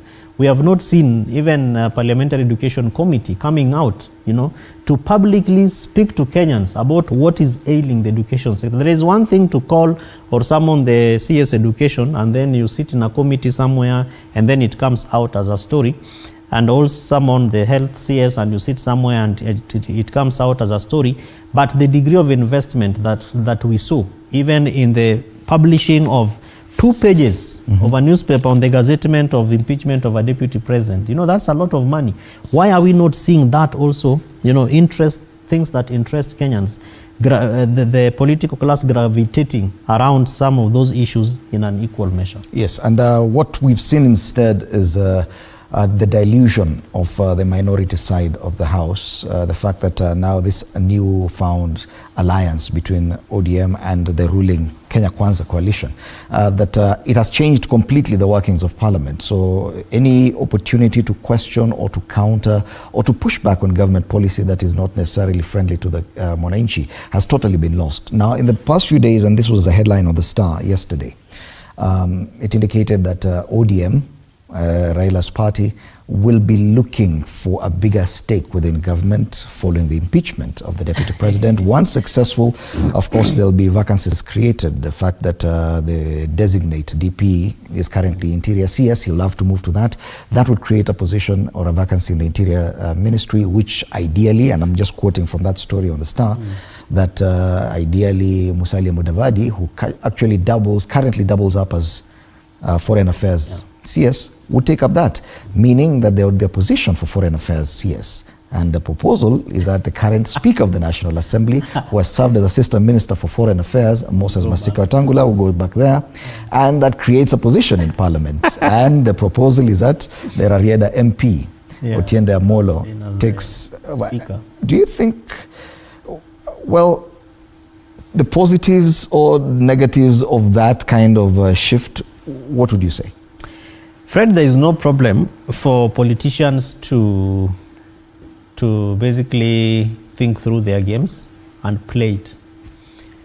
The problem I have, or rather the problems I have are many, but let me just mention 2 of them. One is that dents our independence of institutions.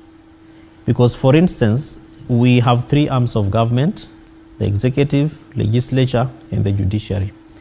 It would be quite hard for us to want to stand strong and say that we are exercising proper governance if we want to interfere, or rather we seemingly are seen to be interfering with institutions of governance. So that the question around getting someone from the executive to get into legislature and legislature to get into executive, I think really would be quite a very hard answer for the government or for the political class to give to Kenyans. But yes, we have seen them passing through a number of these issues, and there is therefore no problem in that hypothesis that you are submitting and presenting, because that would present many, many other things, and that by December 2024, a lot of things, many things will have happened in this country, and that by the time we get to February 2025, in the event that Mheshimiwa Raila Amolo Odinga fails to clinch, if it is for clinching the AUC chairmanship position, then that would also set a number of balls rolling. And so the politicians are already calculating. They know that they know where they want to go to, and their eyes are on that ball that is already rolling. Unfortunately, to the Kenyan people is that we are therefore not a priority. They will get what they want to get, They will move on to it. They will craft everything that needs to be crafted, including creating positions in the manner that we have seen them trying to do. And so back to us as Kenyans is, where does that leave us? And then I keep saying again that the kind of voter turnout that we are going to see in 2027 is going to be very low, in my view, especially at the national level, particularly looking at the national elective positions as opposed to the counties, because people will be asking very many difficult questions around responsiveness of both the executive and the legislature. People will be asking questions around priority. People will be asking questions around the relevance of those offices as opposed to offices that are closer to them, like the governor, the MCA, and those others. But again, 2027 in this country is very close, but yet too far. So many things, again, as we have said, will also come forward that will either be for make or break, both for the political class and also for the Kenyan people. But could there be something positive? Because over the past, let's say, 2 years, a lot of criticism has been directed towards the speakers of both houses of parliament and the way they've conducted their business in the house. Do you think that probably a change in the person who occupies a position of speaker could be something positive towards the redemption of the 13th parliament that has been so highly criticized? Having a member of the ODM party, I know they insist they are not in government, but they are, but having, let's say, Otiende Amolo as Speaker of the National Assembly, do you think that could be possibly something positive? The only positive aspect to that, Fred, is that you are closer to being a president. Because in the event that there is no president, there is no deputy, then chances that the Speaker of the National Assembly becomes acting president for 90 days is constitutional. But again, we don't know what will happen, whether they will change that to also, you know, in all these issues that are coming up. Because the Speaker of the House is just there to be seen, and they are rarely even heard, other than making those pronouncements, calling the House to order, and also being really the face of the House. So the only advantage that maybe ODM would have is that now you are the Speaker and that you have the face. And remember, also presents with the elected officials, people, about 5 of them, who sit with the Speaker and they agree on what needs to be executed. So many times we see the Speaker saying, allow me to take a breather and, you know, consult, and that's really what it is, that by the time you come and you make pronouncements, it must be owned by the panel, which consists of the elected leaders, and that part of the panel is also engagements with the whips, majority and minority, so that when you make that judgment and you go out there, members will not be coming out, particularly the Deputy Speaker and members of the Speaker's panel, to want to distance themselves and disagree with the ruling that the Speaker has made. So in essence, therefore, the beauty or the positive aspect of what ODM might benefit is that the Speaker, through again working with the Office of the Clerk in generation of the standing orders and the Speaker's panel, is largely to agree on what is appearing on the order paper and how that debate goes. Because remember that, for example, the latest that we have seen, where the Senate, where Parliament, particularly the Senate, acted its debate in camera, was the morning of, was it Thursday, or the day of impeachment, of approval of the impeachment, when they met in camera, and we don't know what was going on or what was being discussed at that point. And so in that kind of a space, the Speaker exercises a lot of power and authority, including the fact that he or she will decide who speaks and who does not speak. So that is probably the only advantage that ODM might see, in addition to being close to power. But by and all, from the political space, I don't think there is a lot of value that ODM, particularly having Mheshimiwa Otiende Amolo, would benefit. Of course, as a senior counsel, again, Mheshimiwa Wetangula is also a lawyer, an advocate, and some of those things I think are playing all in the interest of the political class. But the question is, so what? I come from Rarieda, and of course, he will not be an MP. What does that mean that we go for by-election? We don't have an IEBC to even exercise that by-election. We currently have offices, I mean elective positions that do not have representatives. We have 2 National Assembly positions. We have 5 MCAs or wards that don't have MCAs.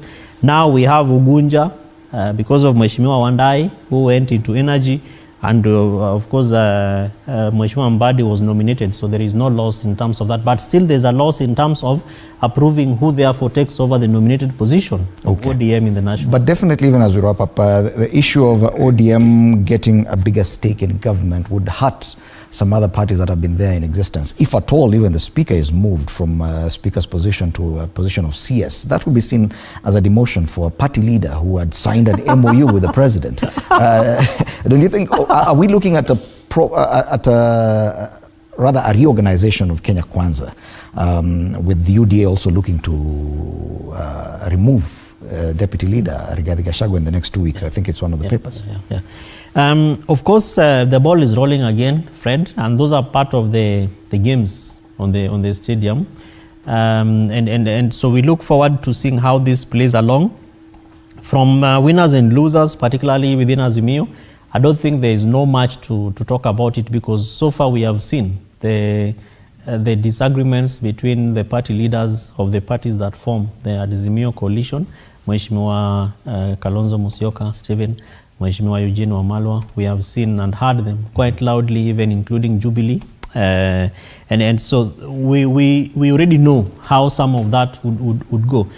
From within UDA, and interestingly, we didn't see them, really exercise proper debate over the allegations by the Deputy President on the stakeholdership and the kind of MOUs that were submitted at the National Assembly and the Senate and now at the courts, and really presents the questions around what next. And I think that given that these agreements were with the President, and largely I am sure that most of the members of the political parties of these parties might not have been even consulted. There was no quote-unquote public participation to decide whether Mheshimiwa Wetangula, Mheshimiwa Mudavadi within their parties of ANC, Ford Kenya and others need to form a coalition. Of course, given the constitutions of the political parties, it is expected that the next would meet, agree on the formation, and then take it over to the political parties. But for parties that no longer even meet, as long as they're in government, we don't see them even conducting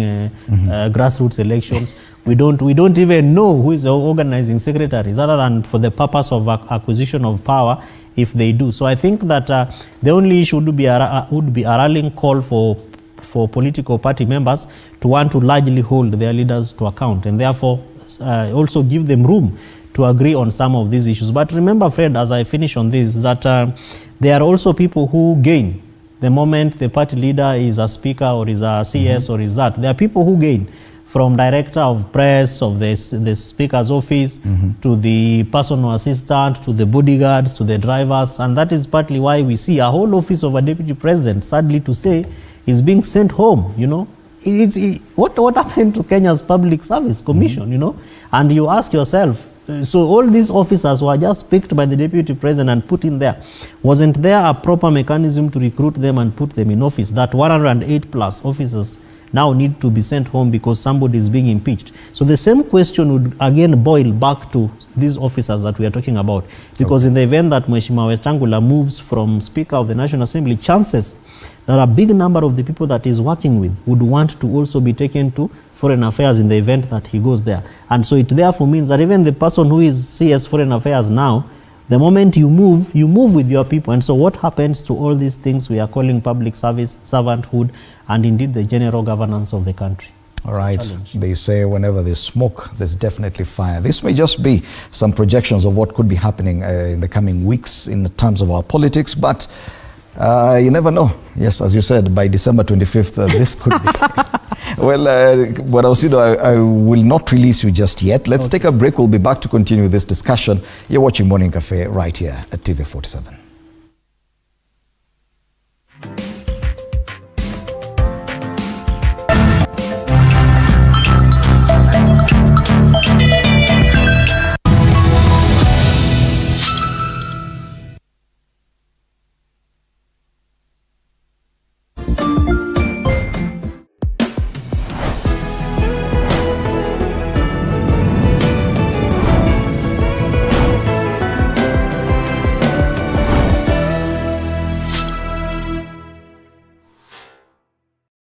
Join us as we explore the journeys of those who defy the odds and break barriers. We dive deep into the stories of triumph. Sometimes when parenting a child with a special need or whatever disability, family life becomes a bit complicated and you may end up raising the child on your own. Here, we inspire. I have a farm which one we showcase with other dyslexic youths and autism, how to farm. Motivate. It's never easy, but what we do, the best thing is to work with another parent who has an elder child than yours. And break through the barriers one story at a time. Push your boundaries beyond the limit. Saturdays at 8 p.m.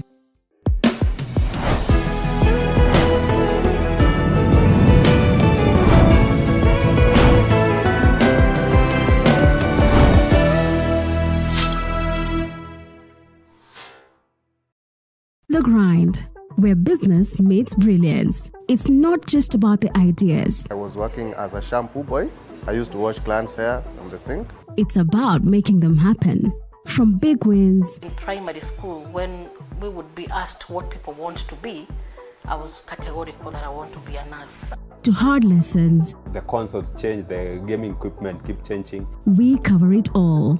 Tune in to The Grind, where every episode is packed with insights. The person who is serving customers, always be a customer-centric. Strategies.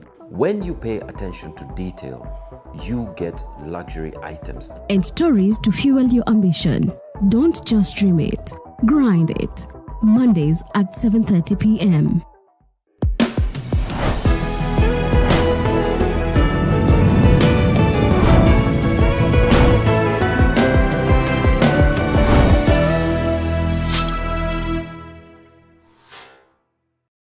Jiunge nasi tunapoangazia safari za viongozi bora.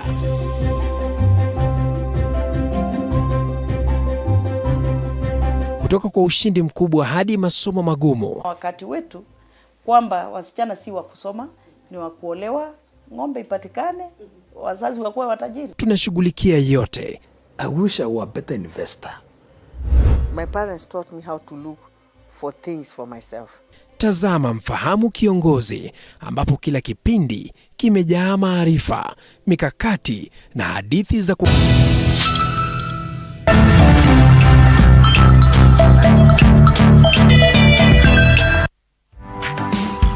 Welcome back. You're still watching Morning Cafe on TV47. We continue with the state of the nation, taking a look at the big headlines and what should matter to us. I'm still in studio with Kevin Osido, Executive Director, County Governance Watch. We've been with him for the past 1.5 hours and we'll continue for the next half hour. So now joining us via phone link is Wakili Silas Akiro. Wakili, good morning. Karibu sana to TV47. Fred Ndimoli and your crew over there. Thank you so much for the invite. I'm glad to connect with you by phone.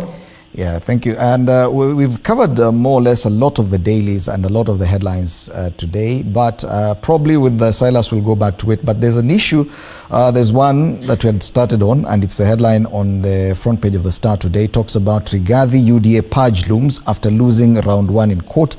And they say reports indicate Gachagua will be kicked out within 2 weeks. Now, this could give us a direction on how politics will be going forward. There seems to be a reorganization of the political formations. Now ODM is working with UDA or Kenya Kwanza. Most of Mount Kenya MPs are no longer keen to propel the UDA party decisions. The future of ODM is in the balance. And Wakili, what is your assessment of the political situation right now, the political landscape, the fact that everything seems to be so fluid right now that we're not so sure which party is which or where are we going forward? Well, Fred, the politics in Kenya is still a masterpiece. It's still something to be studied by so many people because nobody really understands how politics runs within this country. However, we are also shocked at the turn of events where two bodies are now cutting their blood ties with very sharp knives. And going each his way. I think we actually expected this to happen. We expected this to happen, Fred, because enmity between these two powers can't be something simple, because they have things to pull behind. They're not like primary school kids who get annoyed at each other and just each one takes his road. These ones have to pull shoulders, show might, and just as you said, rumors have it that there is a serious patch, there's a serious realignment. We see people are rumoring about also a sudden change into the speaker's position, sudden change into more positions both in parliament and the executive for the ODM. They've been demanding for more positions due to their contribution in this impeachment. And so we are bound to see this before 2027, a very, very serious realignment, while others are also thinking that Mr. Gachagua is trying to fight not to go back to the ruling government, but to have his impeachment quashed, or rather his position sustained, and then he finds a loophole to resign in the same phase, being that he did not heed firsthand the advisors who are giving him the opportunity to resign before the impeachment. Right now, as you see it, rumor has it that is unconfirmed information has it that is fighting to sustain his position, after which he'll simply resign. We've also seen some headlines talking about Mr. Kindiki trying to withdraw from the position, with the judiciary stamping their foot that they cannot partake or take part in illegal swearing in of unconstitutional appointment of the position. But Mr. Usido and I have been on the deck with you more often, and we have always indicated that while Mr. Gachagua had very many impeachable issues raised, the manner and speed and procedures within which this took place really has something to leave the law experts holding their mouth, because the procedures are setting very, very bad precedents. The procedures are actually giving either the president or the deputy president in future to easily settle their scores through hurried parliamentary systems. We cannot have such kind of a shambolic public participation go into book as the adequate public participation required in this standard, Mr. Ndimoli. Thank you, Wakili, for that. But some people may argue that what Bwana Wakili calls shambolic, that probably it's a growth in our democracy, that probably we've matured to the level where we are able to impeach a deputy president and by extension even the president. But if we may talk about political maturity, and mature democracies are known to have clear-cut lines when it comes to political parties. You talk about South Africa, you have ANC, you have the Democratic Alliance, and you even have those who disagree within the opposition getting their own party in EFF. In the UK, Conservatives, Labour Party, it is clear. And in the US, Democrats, Republicans. In Kenya, despite 60 years after independence, we're still not able to sustain one party from one election to another.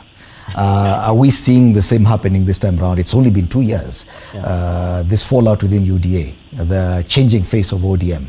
Are we saying that by 2027 things will be totally different? Precisely. But 2027 is too far. But I know you're saying that in reference to the next election. But if you look at those kind of jurisdictions that you have made mention to, the difference that we have as a country is what I would call a political ideology.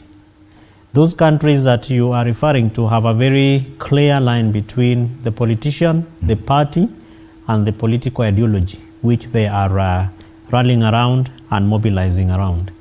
In Kenya, there is no ideology. In fact, politics is personified It is based on personalities, and the political parties are largely vehicles of achieving an end, to a means to an end. And that end is either that you are in government or you are in the opposition, then you can be able to cut deals. And those deals that are being cut are both for political goodwill and even for financial muscle. And the financial muscleness is basically in preparation to the next election so that you actually acquire power.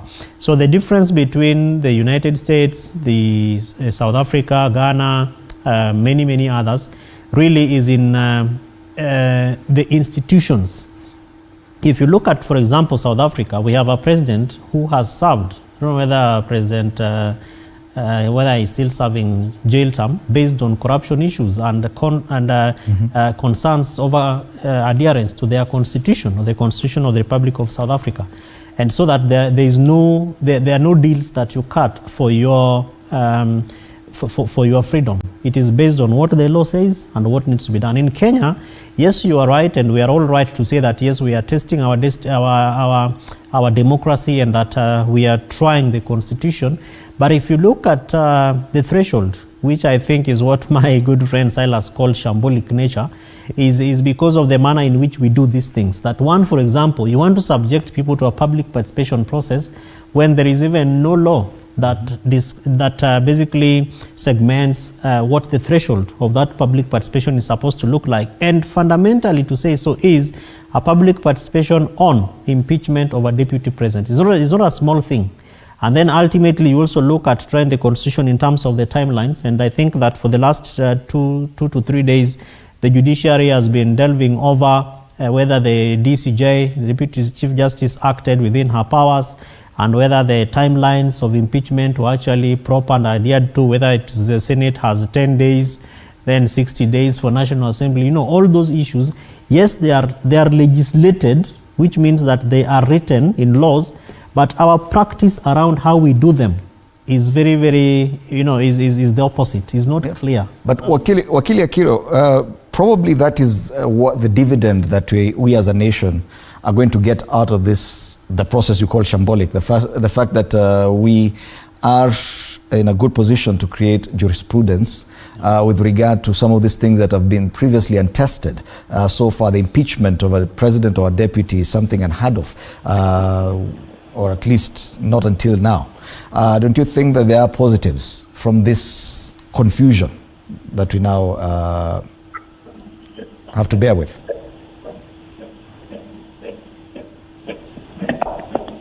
Wakili? Good morning. Yes, Wakili.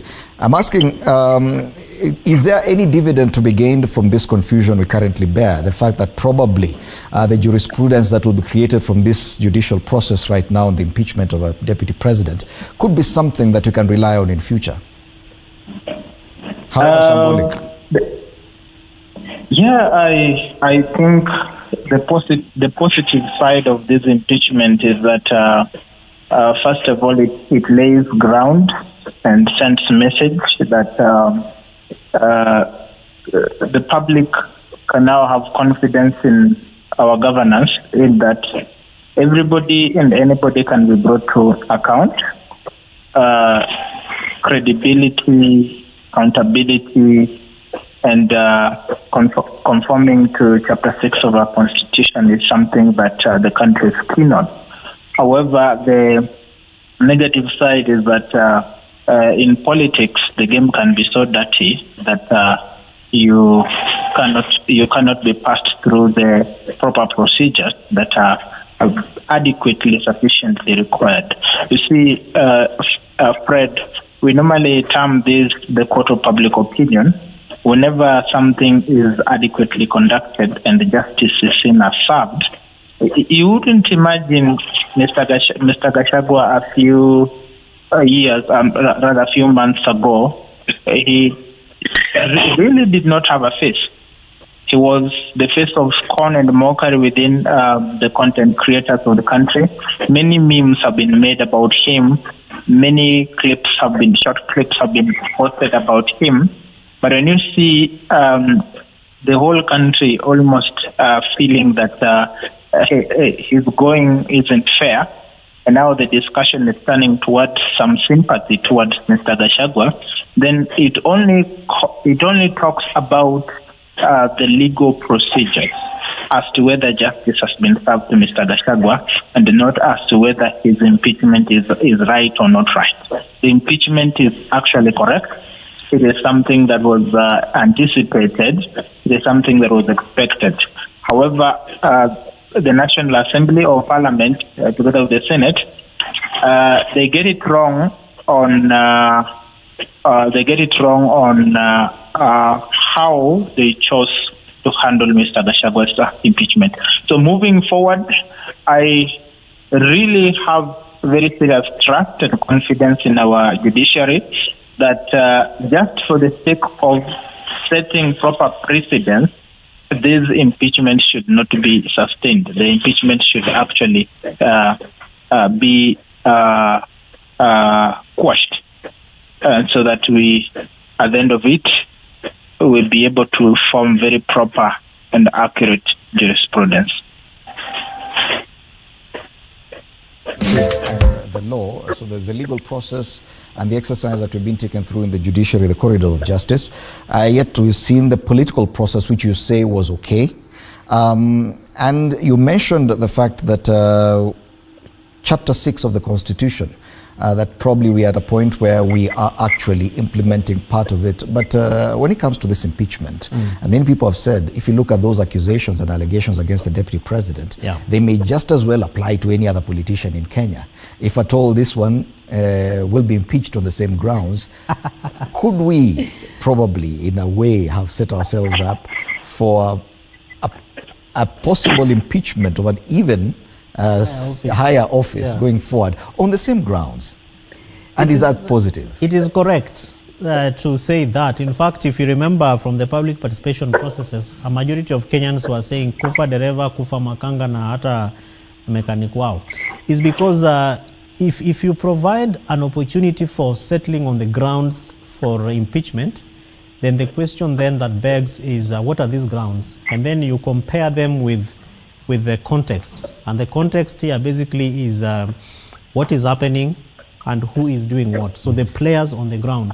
And based on a number of those allegations, we have much more higher level politicians who could actually be considered to have met even higher grounds for impeachment. So if this is correct, that we can use these grounds to impeach a deputy president, then it is also possible that even a president could be impeached. But of course, to take note of the context, in the sense that by the time that impeachment comes up, many things would have changed. I remember that from the National Assembly perspective, the grounds were actually 11. And when the Senate came down to exercise its opportunity for approval through a vote, they settled on about 5 grounds.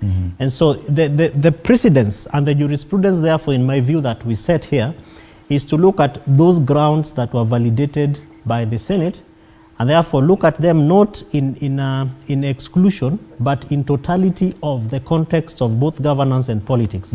So governance will also require that we look at institutions, so that, for example, when we say that you incited people, this community against the other, we have politicians in this country who have done worse than what Mheshimiwa Gachagua probably was accused or to have allegedly committed. But then we ask ourselves, what kind of actions were taken? And do we have an institution like NCIC in our context here that therefore should have also exercised its constitutional power? Number one. Number two, remember issues around corruption, which was also part of the grounds. And so you ask yourself, what was the conclusion of EACC around the allegations? And we were here with you, Fred, a few hours before EACC was called, and we were asking ourselves, does Parliament have power to decide who is corrupt and who is not, and the levels of corruption? And we were saying it would be fairer if the institution, the constitutional institution that is mandated with that particular responsibility, would give them that power. And probably the Speaker of the Senate, Mheshimiwa Kingi-Amason, was actually listening to us. They wrote to EACC, and the Deputy CEO actually had to be asked to come and also, present their case. And EACC said they have no active case against Mheshimiwa Gachagua, and that even the issues that were being alleged against him were issues that EACC had not exercised any grounds over. So the question, therefore, around the precedents we set is, what, therefore, would be corruption and what amounts to the grounds for possible impeachment of even a president if it is on corruption issues. And then finally, is also to look at the context. Do these issues, therefore, meet the levels at which Kenyans would have lost? And I think that was also one of the grounds, particularly around the KEMSA case, where the petitioner was being asked, did the country lose any funds?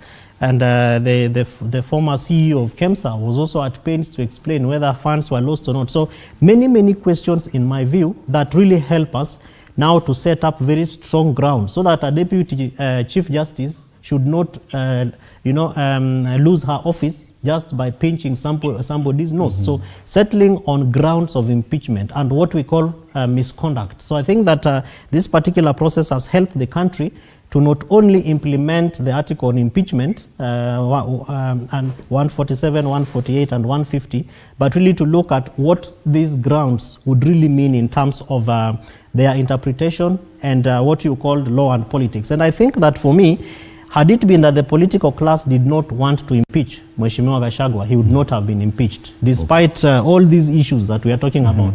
But because the political class wanted this gentleman impeached, and guns already were, set ablaze and set rolling to ensure that he's impeached, he was impeached. And even at the court process, because I think what Silas is calling opportunity to resign is also political, because it gives him an opportunity to therefore resign so that he doesn't lose his benefits as an active public servant and really high-level state-ranking state officer, as a deputy president. But also remember that in the event that the impeachment is upheld, then Mheshimiwa Rigathi Gachagua will not have an opportunity to hold any public office, either appointive, or elective. He cannot even be an MCA of his own. All right. As we come to the end of this conversation, Wakili Akiro, I'll ask you, because a lot has been said about the conduct of the Houses of Parliament, both the Senate and the National Assembly. Given what we've been talking about, the possibility of realignments and changing musical chairs, that even the position of the Speaker could be given to someone else in the National Assembly, and you've seen these stories, do you think that it is a positive thing that we might see a change, especially in the person occupying the seat of Speaker of the National Assembly?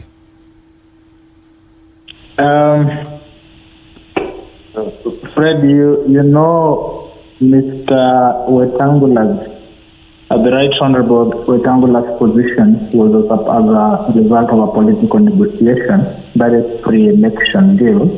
In politics in Kenya, we do understand we have pre- and post-election deals, and each and every ruling government can never wish away the post-election deal with Mr. Odinga. He has always tracked them in what Kenya has now termed as the handshake deal with Moi, with Kibaki, with Uhuru Kenyatta, and now the inevitable, we call it broad-based, some call it bread-based agreement. So corridors have it that part of the deal, post-election deal, or other post-impeachment deal that is now being negotiated behind the corridors, is that it is not known, it's really not in public yet, but we have seen some commotion from Mr. Wetangula's side. They're trying to viciously oppose his ouster as the Speaker of the National Assembly, or his transfer of the position to another person. Because you see, that removes him from being the third most powerful person in the country and takes him to somewhere where he's going to be subjective or subordinate to the Speaker moving forward. So it is highly likely,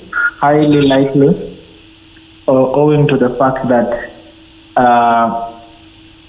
Mr. Ruto, the President of the Republic of Kenya, may at least want to save his own face. Remember, when we were there, I gave another possibility, another possible political scenario where Mr. Gachagua goes around and lays in the same bed with Mr. Odinga And we see another very strong parliamentary formation, which is quite very capable of impeaching the president himself. I think that is a scenario that President William Ruto would not wish to happen. He would not wish to give Gachagua any foothold whatsoever. So at this point, where you see even Chifa coming up with opinion polls saying the most influential person is indeed Mr. Odinga. At this point, Mr. Odinga calls the shots, and I believe that whatever he wants is going to be given. And I am quite positive that the Speaker's position is really going to change in the next few days, if not months to come in this country. Wow, interesting. Parting shot, Bwana Osido. Fred, I would have wished to comment on Silas's hypothetical scenario, but I think because of time I will spare it. But we give ourselves up to February 2025 to look at other scenarios in the event that Mheshimiwa Raila Amolo Odinga either wins or loses the AUC position. Number two is I am quite disturbed at the rate of things in the region. Remember that Angola from the business daily actually is surpassing us in terms of economic growth and progress, which really needs to bother our leaders. And if you look at Burkina Faso now, they are saying that they are setting up mechanisms to actually manufacture their own drugs and vaccines. And Kenya, having been profiled as the giant of the region, other than South Africa and Nigeria, the question that begs is, what does this really leave us? And then lastly is gratitude to Gen Zs. At the IMF weeks in the US, we have seen conversations from Kenya really rending now the world, and Gen Zs are being, is really the protests around here is now the global focus. And we're saying that if we do not consider youth as an important stakeholder in governance and development, then governance will be such a big scenario or a dent for us. And so there are calls to ensure that there is employment opportunities for young people and that voices of young people are actually heard. And I think that should be the way to go. So let's keep the fire. Okay. Let's stay woke. Okay, and we're already out of time, so Silas Akiro, you will allow us not to give you time for parting shot. But thank you so much. Silas Akiro, advocate of the High Court, joining us via a phone link, and Kevin Osido, Executive Director, County Governance Watch, for your time at TV47 News as we take a look at the big headlines and what should be the biggest matter for Kenyans, what should matter to you as a Kenyan, and what the dailies think should matter to you.